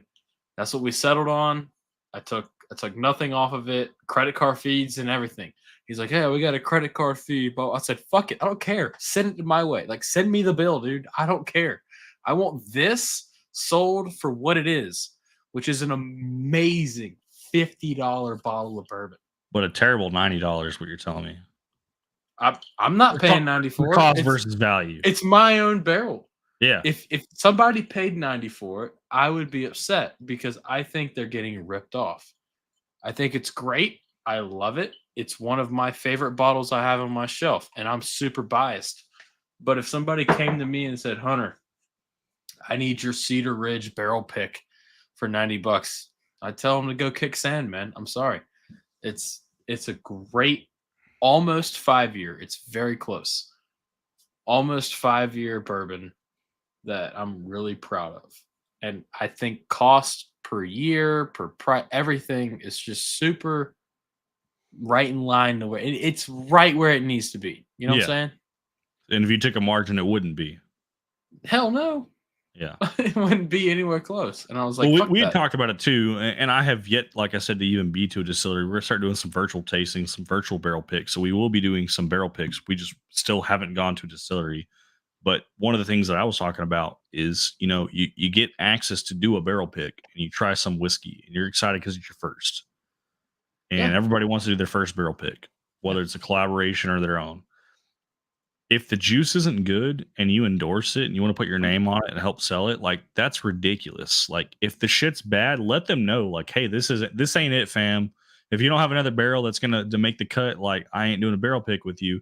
And unfortunately, they might blacklist you and never want to do business with you in the future. But at the end of the day, like, as a consumer who drinks and enjoys whiskey, if you as a content creator came up with this barrel pick, like your Woodford Double Oak pick, for example, and I tried it and I was like, this is the worst Woodford product I've ever had, not even as a double oak, but even as a regular Woodford Reserve, which I pay $30 a bottle for, I would never buy this again.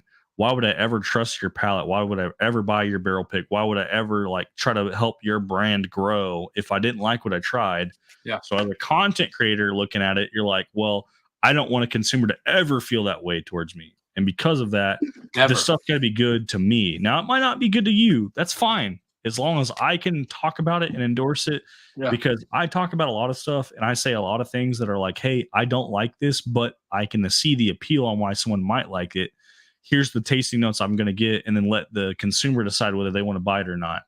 James E. Pepper's a good example that I've tried recently where I didn't like it because of the flavor profile wasn't my forte. But I had someone who did like it, so I sent them the rest of the bottle. I now have someone who likes the Frey Ranch that I hate. I think it's a punishment pour, but I found someone who likes it, so I'm going to send them that bottle because it's like, if you like it, it's yours because that's what you want. But I can't back a barrel pick and put my brand or my name on it and not like it myself. Like, that just doesn't make sense to me. And then to make money off of other people just because you want to make money, that I'm not about that. I would rather, like you said, pick up the tab if I have to take credit card fees or pay for unforeseen shipping expenses that might be in excess. You want to know some shit? They charged me $1 per a bottle to put my fucking sticker on the back. And those stickers don't cost $1. No, I got the stickers made. I sent them the stickers, which I still have like 4 left, or what is this? Yeah, I only have 4 left of my own sticker that I got made. I screenshotted those, by the way, when you were making those, and you said don't share those. Yeah, I literally I only have 4 left. I sent the rest of them to the distributor, and I said, "Hey, can we add these to every bottle shipped?" And they said, "Yeah, it's going to cost roughly $1 per bottle." At 160 bottles, I'm like, "Hey, do you want to pass that to the consumer, or do you want to, send us a check?" And I was like, "I'm just going to send you a check fuck it. Like I needed to be on there. I wanted to be on there. And instead of $49.99, you're gonna pay $51. No, just fuck it, dude. At this point, it's the principle. Like, I'm covering the difference. It's $50 a bottle, and that's it. Don't fucking change the number on me. Yeah, the number's set, brother. I don't care what the cost is. It's already been set, buddy. We're selling $50 a bottle, and it's a damn good $50 bottle. Unfortunately, shipping is something I really could not negotiate with. It's my first time doing any business with this company.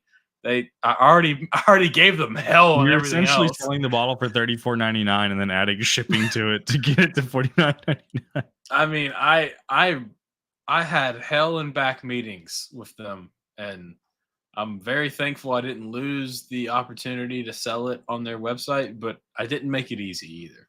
This was my favorite one, and you have a Bourbon Hunter sticker on it, and I'm gonna pour up the entire sample of this because it was my favorite. I'm curious to hear your ranking system of all 5 pours that I gave you, unbiased, your honest opinion. Yeah, of course. Okay, so and no, I have not tried the Prideful Goat 6 year, so I cannot talk about that one, Josh, until I've tried it. All right, so the worst Texas whiskeys for me, and I'll just the shittiest South Carolina whiskeys, by the way, all of them. This is the best of the worst, and I'm drinking the rest of it because it's that bad. It's a punishment. No, I'm just kidding. It's a punishment. That's fine. It's pretty good. So the worst was the 2023 Cowboy Bourbon, in my opinion. Now this is controversial the most, but the Garrison Brothers 2022 was the worst pour. This one right here. Now, are you saying that when considering price tag or just yes? So I'm considering price. If you ignored price and you just had it as a pour, and someone told you that was free. They didn't tell you the price of the bottle. I mean, it was still probably not the most pleasant. And matter of fact, it was one of the worst ones that I've had of the Cowboy Bourbon. But let's say that was a $30 bottle. Where would that stand then? But it's not a $30 bottle. That's the issue. That's the issue. Oh yeah, no. This would stand much higher, RJ. It really would. But even at $80, because that's like one of their cheapest offerings. What if it was 80? Even at 80, it's tough to say it's good. At 80, it's tough to say it's good, man. It really is. I'm saying that now, and I like Garrison Brothers Cowboy, but that's why it's at the bottom of my list, man. And so the 2022 is at the bottom. Yeah, I'm gonna put it there only because it's got a bunch of crazy, weird shit going on, and honestly, it needs. it just, I don't know. I don't know what to say about it. It's just not. It's not where it needs to be for the price tag, and I'm going to sit close to price because that's mainly what my channel focuses on is good bourbon for a good price. Cost versus value. Right. I mean, that's what I do. So the next cost per value is definitely the Rebecca Creek store pick. Like that's a good bottle for $45 or whatever it was. It was like $50, right? So the double barrel whiskey, which is a store pick from Specs, it was like $45 out the door. Man, max. I think it's closer to 40 out the door. That's a good man. If you don't mind that Texas funk, that's a good pour. Those are hard to find too. I'm pretty sure those are discontinued as well. And then next up would be the Iron Root. That'd be Iron Root for me. That would be the Iron Root cigar blend. I think it's a good bottle. It's got the Texas funk to it. It's like he said, it wasn't really a true cigar blend, but for $80, I thought it really captured a lot of Texas, and it was good for what it was. And every now and then I find a funky bottle that I like, and that's surprisingly one that I like. And then the second place would be Rebecca Creek Double Barrel Spanish Oak. Man, that's a good one. It really is. Sample. Thank you for sending that. That's a very good sample. And people have gone crazy over those bottles. Those are now going for $90 to $100 on secondary for a bottle that's $65 out the door, and I think should remain $65. Rebecca Creek really prided themselves about having affordable whiskey, and now they're trying to do some nonsense where they want to charge $150 for that bottle at the end of the year as a Christmas release, and I think they're out of their minds. Yeah. Well, I will say that's it's not bad at all. And then obviously the 2023 Garrison Brothers Cowboy is probably the best because it's so thick. It's so viscous. You can get so much flavor. I get so much of that kind of cinnamon, red hot heat. I get tons of oak. I get tons of flavor barreled into this tiny little glass. I really enjoyed it. I enjoyed it enough to where if I see one for I don't even know what is MSRP on that. On the Cowboys, Yeah, they're supposed to be like 275, which I think is ridiculous. that's MSRP. I saw the 2023 on the shelf for 224.99, and I didn't have to really pay taxes because I got a discount. I was at Applejack's, and that was the most expensive one I paid for. Was about 230 out the door for the 2023 Cowboy. But the other three, I bought all of them on secondary at $200 even, no tax. Dude, it is the most expensive pour, and when Yeah, considering that, it's tough to put that in number one because of the price. It But is. understand, Garrison Brothers has always been that expensive. That doesn't justify the price by any means, but just to know that like their cheapest offering, their small batch and their honeydew are like $80. Yeah. I'm just curious to try. I've heard of more. Lone Elm Jesus, but I have not heard good things about it, which is why Hunter did not get a sample of it because I don't want to push bad Texas whiskey if I don't even like it. Yeah. I'm just curious to try more Garrison Brothers stuff because those were two cowboy expressions. I'm curious to try the other shelf available stuff and see I want to send you the exactly hyper where- allocated now that I have an open bottle of it of Laguna Madre, which is $350 like MSRP. Wow. Specs had one for $299 cash price, and then you could buy them in a case. There, the case prices there's 3 bottles. You can have around $279, $280 a piece. That's the cheapest you can get them, and you have to buy 3 bottles to get that price. I paid $335 for one and $364 for the other. So between the $2 cost averaging, we paid essentially $700 for 2 bottles, which is about $350 a piece. So at $350 a piece at 101 proof Texas whiskey, very different. I do want to send you a sample of that, even though I said I wasn't going to send anyone a sample of that bottle. That's going to be local meat. If anything, we'll wait till you come in December so I can keep that true. That's an exceptional pour. Yeah, no, I'm definitely gonna try and make a trip down there this year. That's for sure. And the dessert pour for me, the final pour, it's the vanilla bomb. Yeah, I'm finishing the rest of that Firefly, and then I'm gonna pour up something as well. But you did you did get to try this though, right? I think Riley gave you like a little nip. I'm gonna say no, just because of how little of that bottle, that sample bottle was left. Because you only gave him so much. Yeah, And he tried it to get his impressions of it. When I tried it, there was probably enough to get a few drops on the tongue, but nothing to actually get like a palate to be able to tell you the mouthfeel on that. Yeah. No, it's But I technically did try it. Like it did touch my tongue, but there was just so little I couldn't get a palate on it. that was straight out of the barrel too, which is just, I mean, like thief to glass again. So that was as rough as it was ever going to taste. So It's so good. Firefly, hands down, the best pour that you sent me. Yeah, should have been. That's kind Hands of why down. I sent it. It should have been the best pour. That's the distillery that's doing the best. And then the second best, and I may be biased, but I really think Highwire has some good stuff coming out. So that guy said the what is it? Peach brandy cask? This shit's incredible. They're doing some cool, unique stuff that really needs to get a spotlight on it. So there's going to be a Mr. Mom's talking about some of the pours and offerings that they've had from Texas. I do want to talk about Bent, BNDT. Not very common. People haven't really heard of it. I work for Department of Homeland Security. I work for the Transportation Security Administration, and one of the supervisors that used to work with us left and actually branched off into whiskey, and that is his brand. That is his distillery is Bent. So someone that actually used to work for us that left owns his own distillery and also owns a bar restaurant where that's one of the big bottles they serve. So I thought that was pretty cool and unique to know. So Balcones out of Waco, Texas. Very good offerings from them as well. I would like to get some of their limited releases. Still Austin so far. Blue corn, red corn, bottled in bond, great. High rye, great. The single barrel cash strength I had was probably the worst bottle I've ever had, ever. And Riley can attest to that. Matter of fact, I still have that same bottle. I want Riley to try it again because it was that bad. Texas 254, haven't heard of it. Blacklands, that's local as well.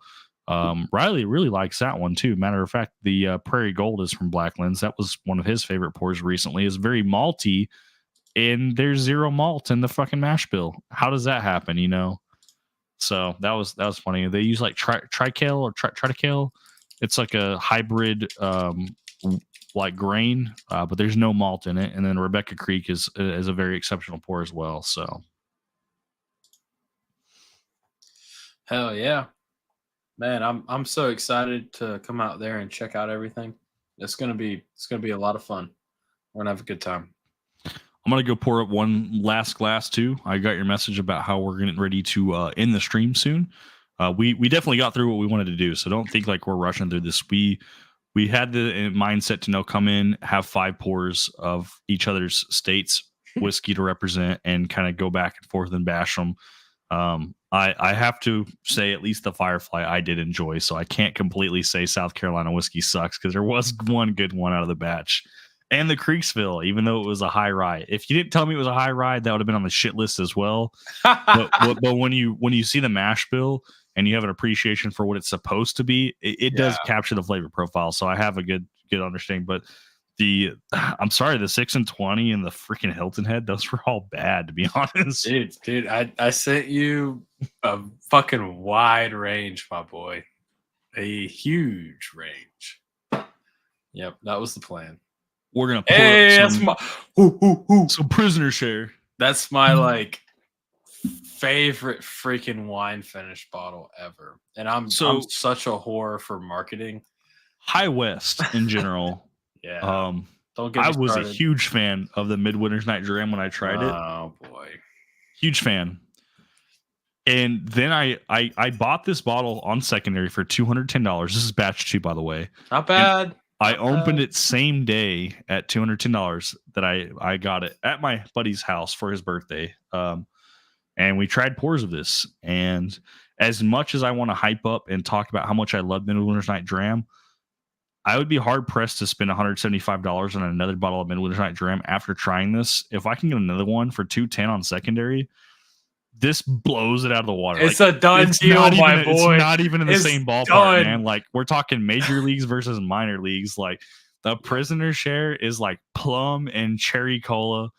It is so freaking delicious. It's only good. Like 101 proof or 102 proof. It's super beautiful. Low proof, just like the Midwinter's Night Dram. But the Midwinter's Night Dram's got that rye to it, which is really good, and it's really warming in the winter. But this is like the cream.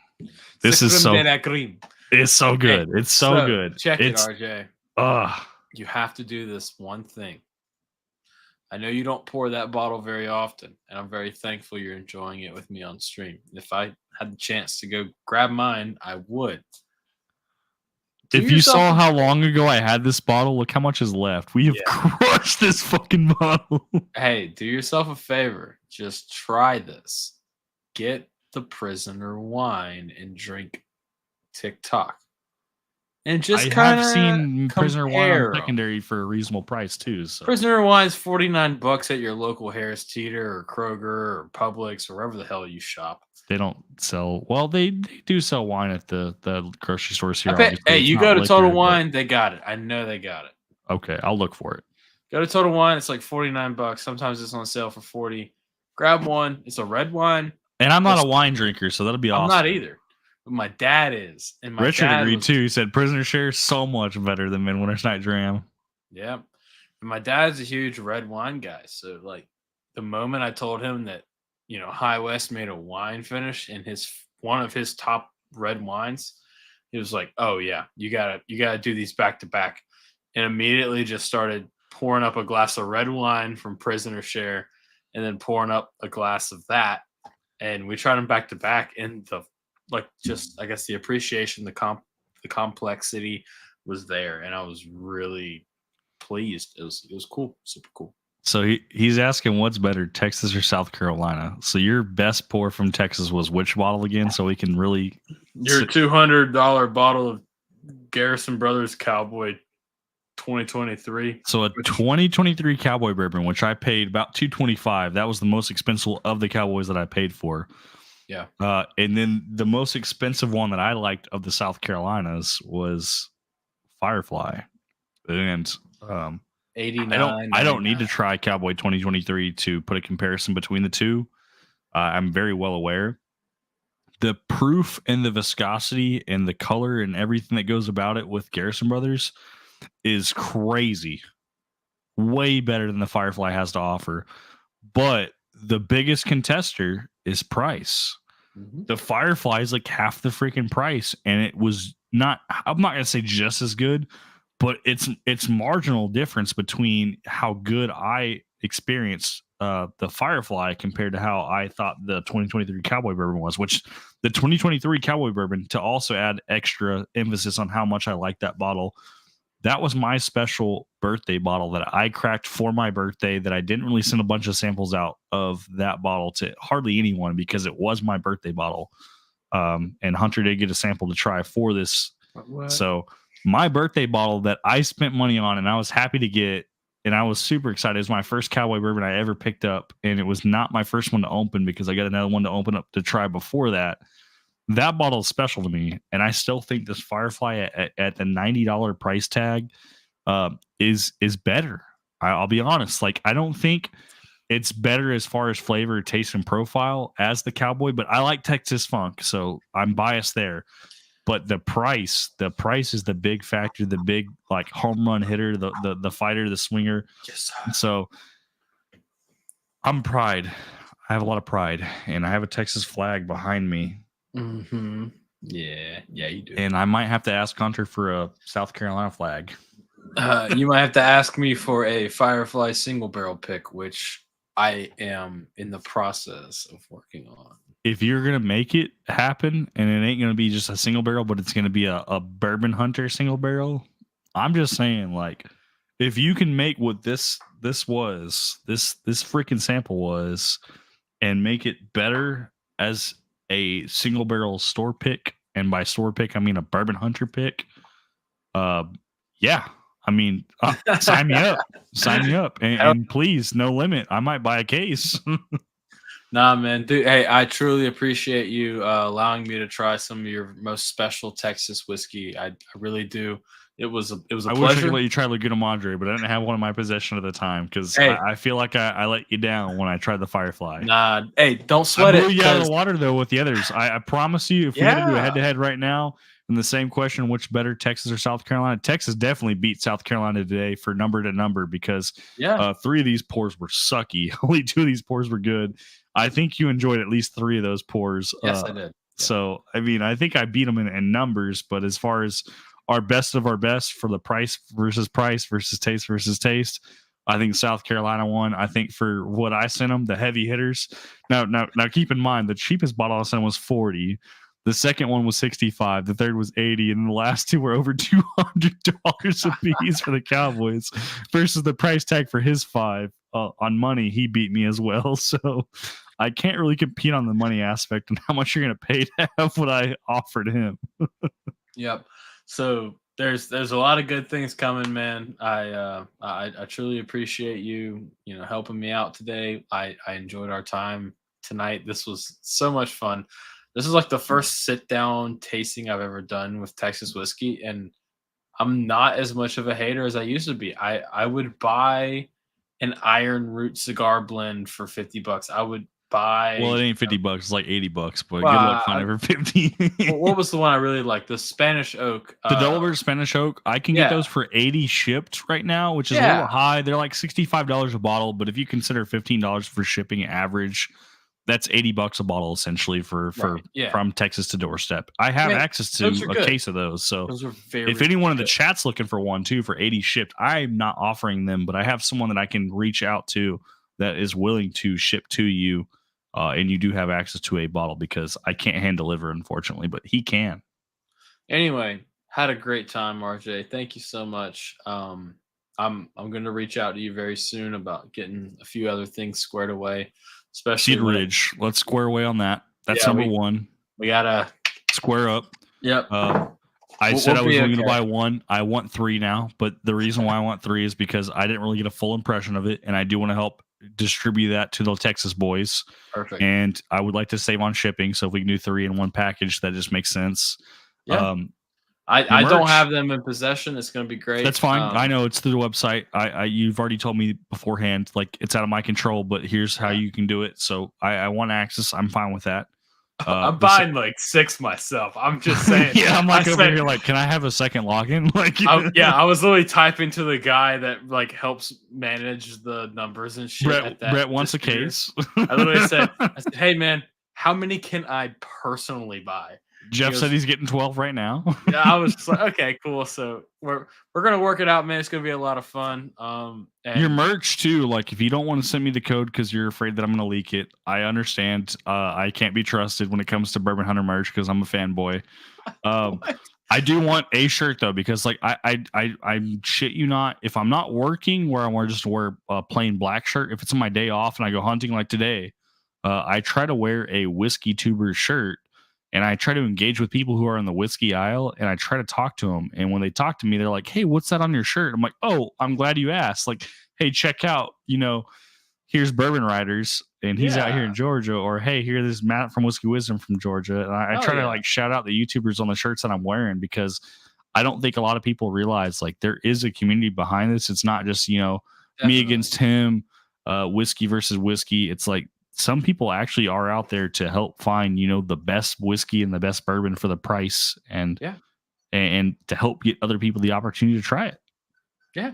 As it stands right now at this day and time, August 19th, 2024, I have no haters in the bourbon community. I don't hate anybody. It's all a really close-knit community. Everybody I've met personally and I've communicated with has been extremely professional, extremely nice. And there's nothing not popular in my Discord, by the way. Jeff already put the comment up. I highlighted it, so you're well. There's nothing that I've encountered that has made me regret joining this community, and I'm happy to be here. I wish I could say 100% the same. I'm just going to say this, and this isn't to persuade you on having a bias, because obviously you want to be as unbiased as possible for your protection and your safety, but also to help support the community. I'm going to say this, and I think most people in the chat will agree. There are those who give, and there's those who take. Some people take way more than they give, and unfortunately, they come to a head eventually. And those who take more than they give, I don't feel like they're part of the community. They're there to make money, or they're there to make relationships to benefit and be a leech to the community or the society as a whole, to profit or have some kind of gain, whether it's money, bottles, whatever it is, versus those who give. There's people who will literally give the shirt that they're wearing off their back. I want that Bourbon Hunter shirt, by the way. So are you gonna give it up or no? I'm just kidding. It's his first shirt. I'm not doing that to him. But but my point is, there's those who give and those who take. So like, honestly, like, just be mindful of it. And that's not to put him on blast. Hunter's amazing.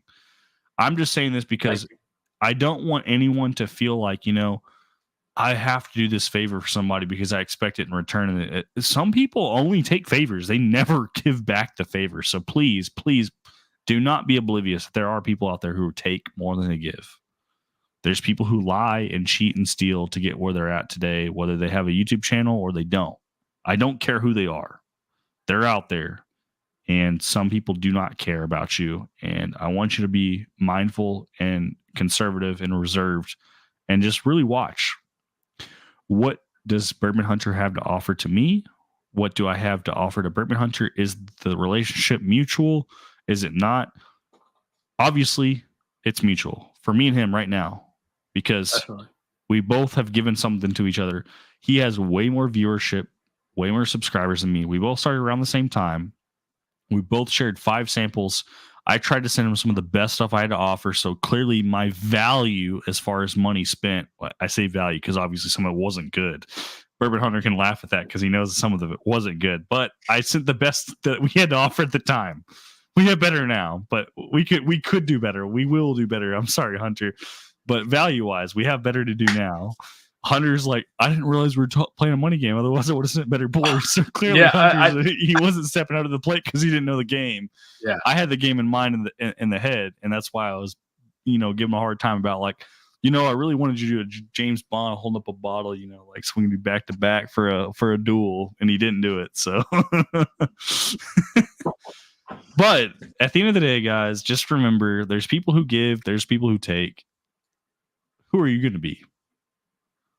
Are you going to be someone who's giving to this community? Are you going to support the community, whether that's through samples, bottles, and don't take that as a money thing, guys. Like, I don't care how much money you have or how little money you have.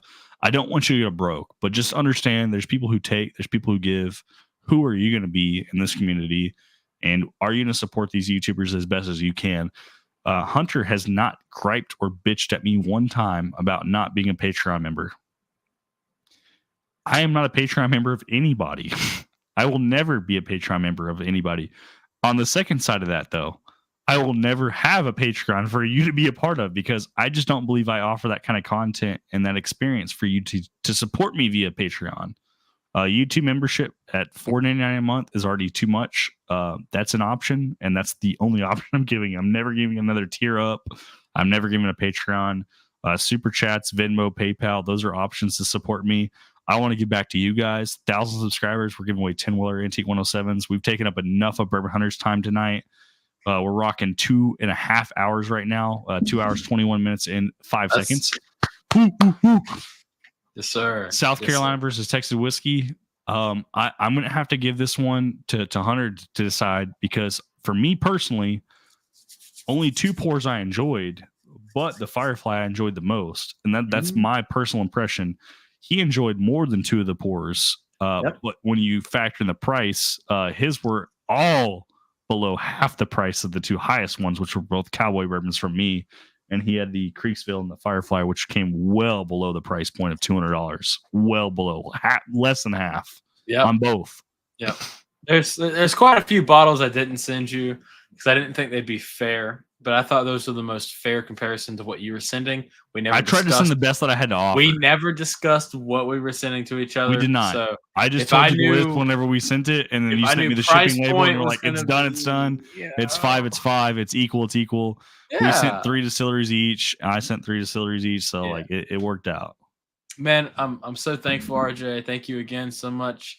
Everybody in the chat, thank RJ for putting this on. This is his little brainchild. We had a great time tonight. I hope to do it again soon. Make sure you thank RJ. And if you're not subscribed, please subscribe. RJ, we're going to get you to 1,000 soon, buddy. And I'm hoping you in Texas. You guys want to continue this conversation. You want to be a part of it, not be chat. I'm going to move over to Discord. Hunter's had a rough day. If he wants to talk about it, he's more than welcome to. But I'm not putting him on the spot. But we're going to call this at the end of the live stream. So I got 33 people watching. We are moving to Discord. So like there's no behind the scenes. There's no behind the stage. It's immediately leaving. I'm going to end the stream. When we end the stream, I'm going to transfer over to Discord. If you guys want to be a part of that, have some conversations. I'm going to hang out. I'm going to have a few more pours of some Texas whiskey because I like that a little bit better than the South Carolina whiskey that I've had. I gotta have at least a couple good pours tonight, guys. I can't have just shitty whiskey the entire night. No, I'm just kidding, Hunter. Some of the stuff was good. I did like the Creeksville. I did like the Firefly. And matter of fact, I like the Firefly to prove it to you guys. We did drink the whole sample. So I will be over in Discord if you guys want to hang out. Hunter, if you don't want to hang out, I understand, man. You had a rough day at work. This man made it almost impossible for me to like coordinate with the live stream tonight to where I tried to pre-plan. I told him I want to do this months and weeks in advance, and here you are showing up now. So no harm, no foul. It is what it is, guys. Cheers. I'll see you guys for the next one. Thank you, Hunter, so much for being a part of this. You're freaking awesome, man. I can't wait for that Cedar Ridge pick to drop. And it's not like beyond the horizon now. It's around the corner. Like we see it now. Sunday. It's in sight. August 25th, man. It's in sight. So the Cedar Ridge pick is dropping. So if you guys haven't had that, which I guarantee you haven't had a chance to try that, it's worth the buy. I promise you. The couple drops that I had, it's worth the buy. Torup has sent me some samples of some single barrel cash strengths that I'm going to compete against his pick. Ooh, I want boy. to put Hunter on blast. I want to put some Oh, single barrel cash shit. strengths on par. We're gonna do a video and we're gonna talk about Bourbon Hunter's pick versus Tore Up's sample. So we are gonna put him on blast. So he ain't out in the free zone yet. He ain't running free yet. But thank you guys so much for tuning in. Thank Bourbon Hunter for being a part of this, and I'll see you guys for the next one. And here we are. Here's the end. No outro. Peace out.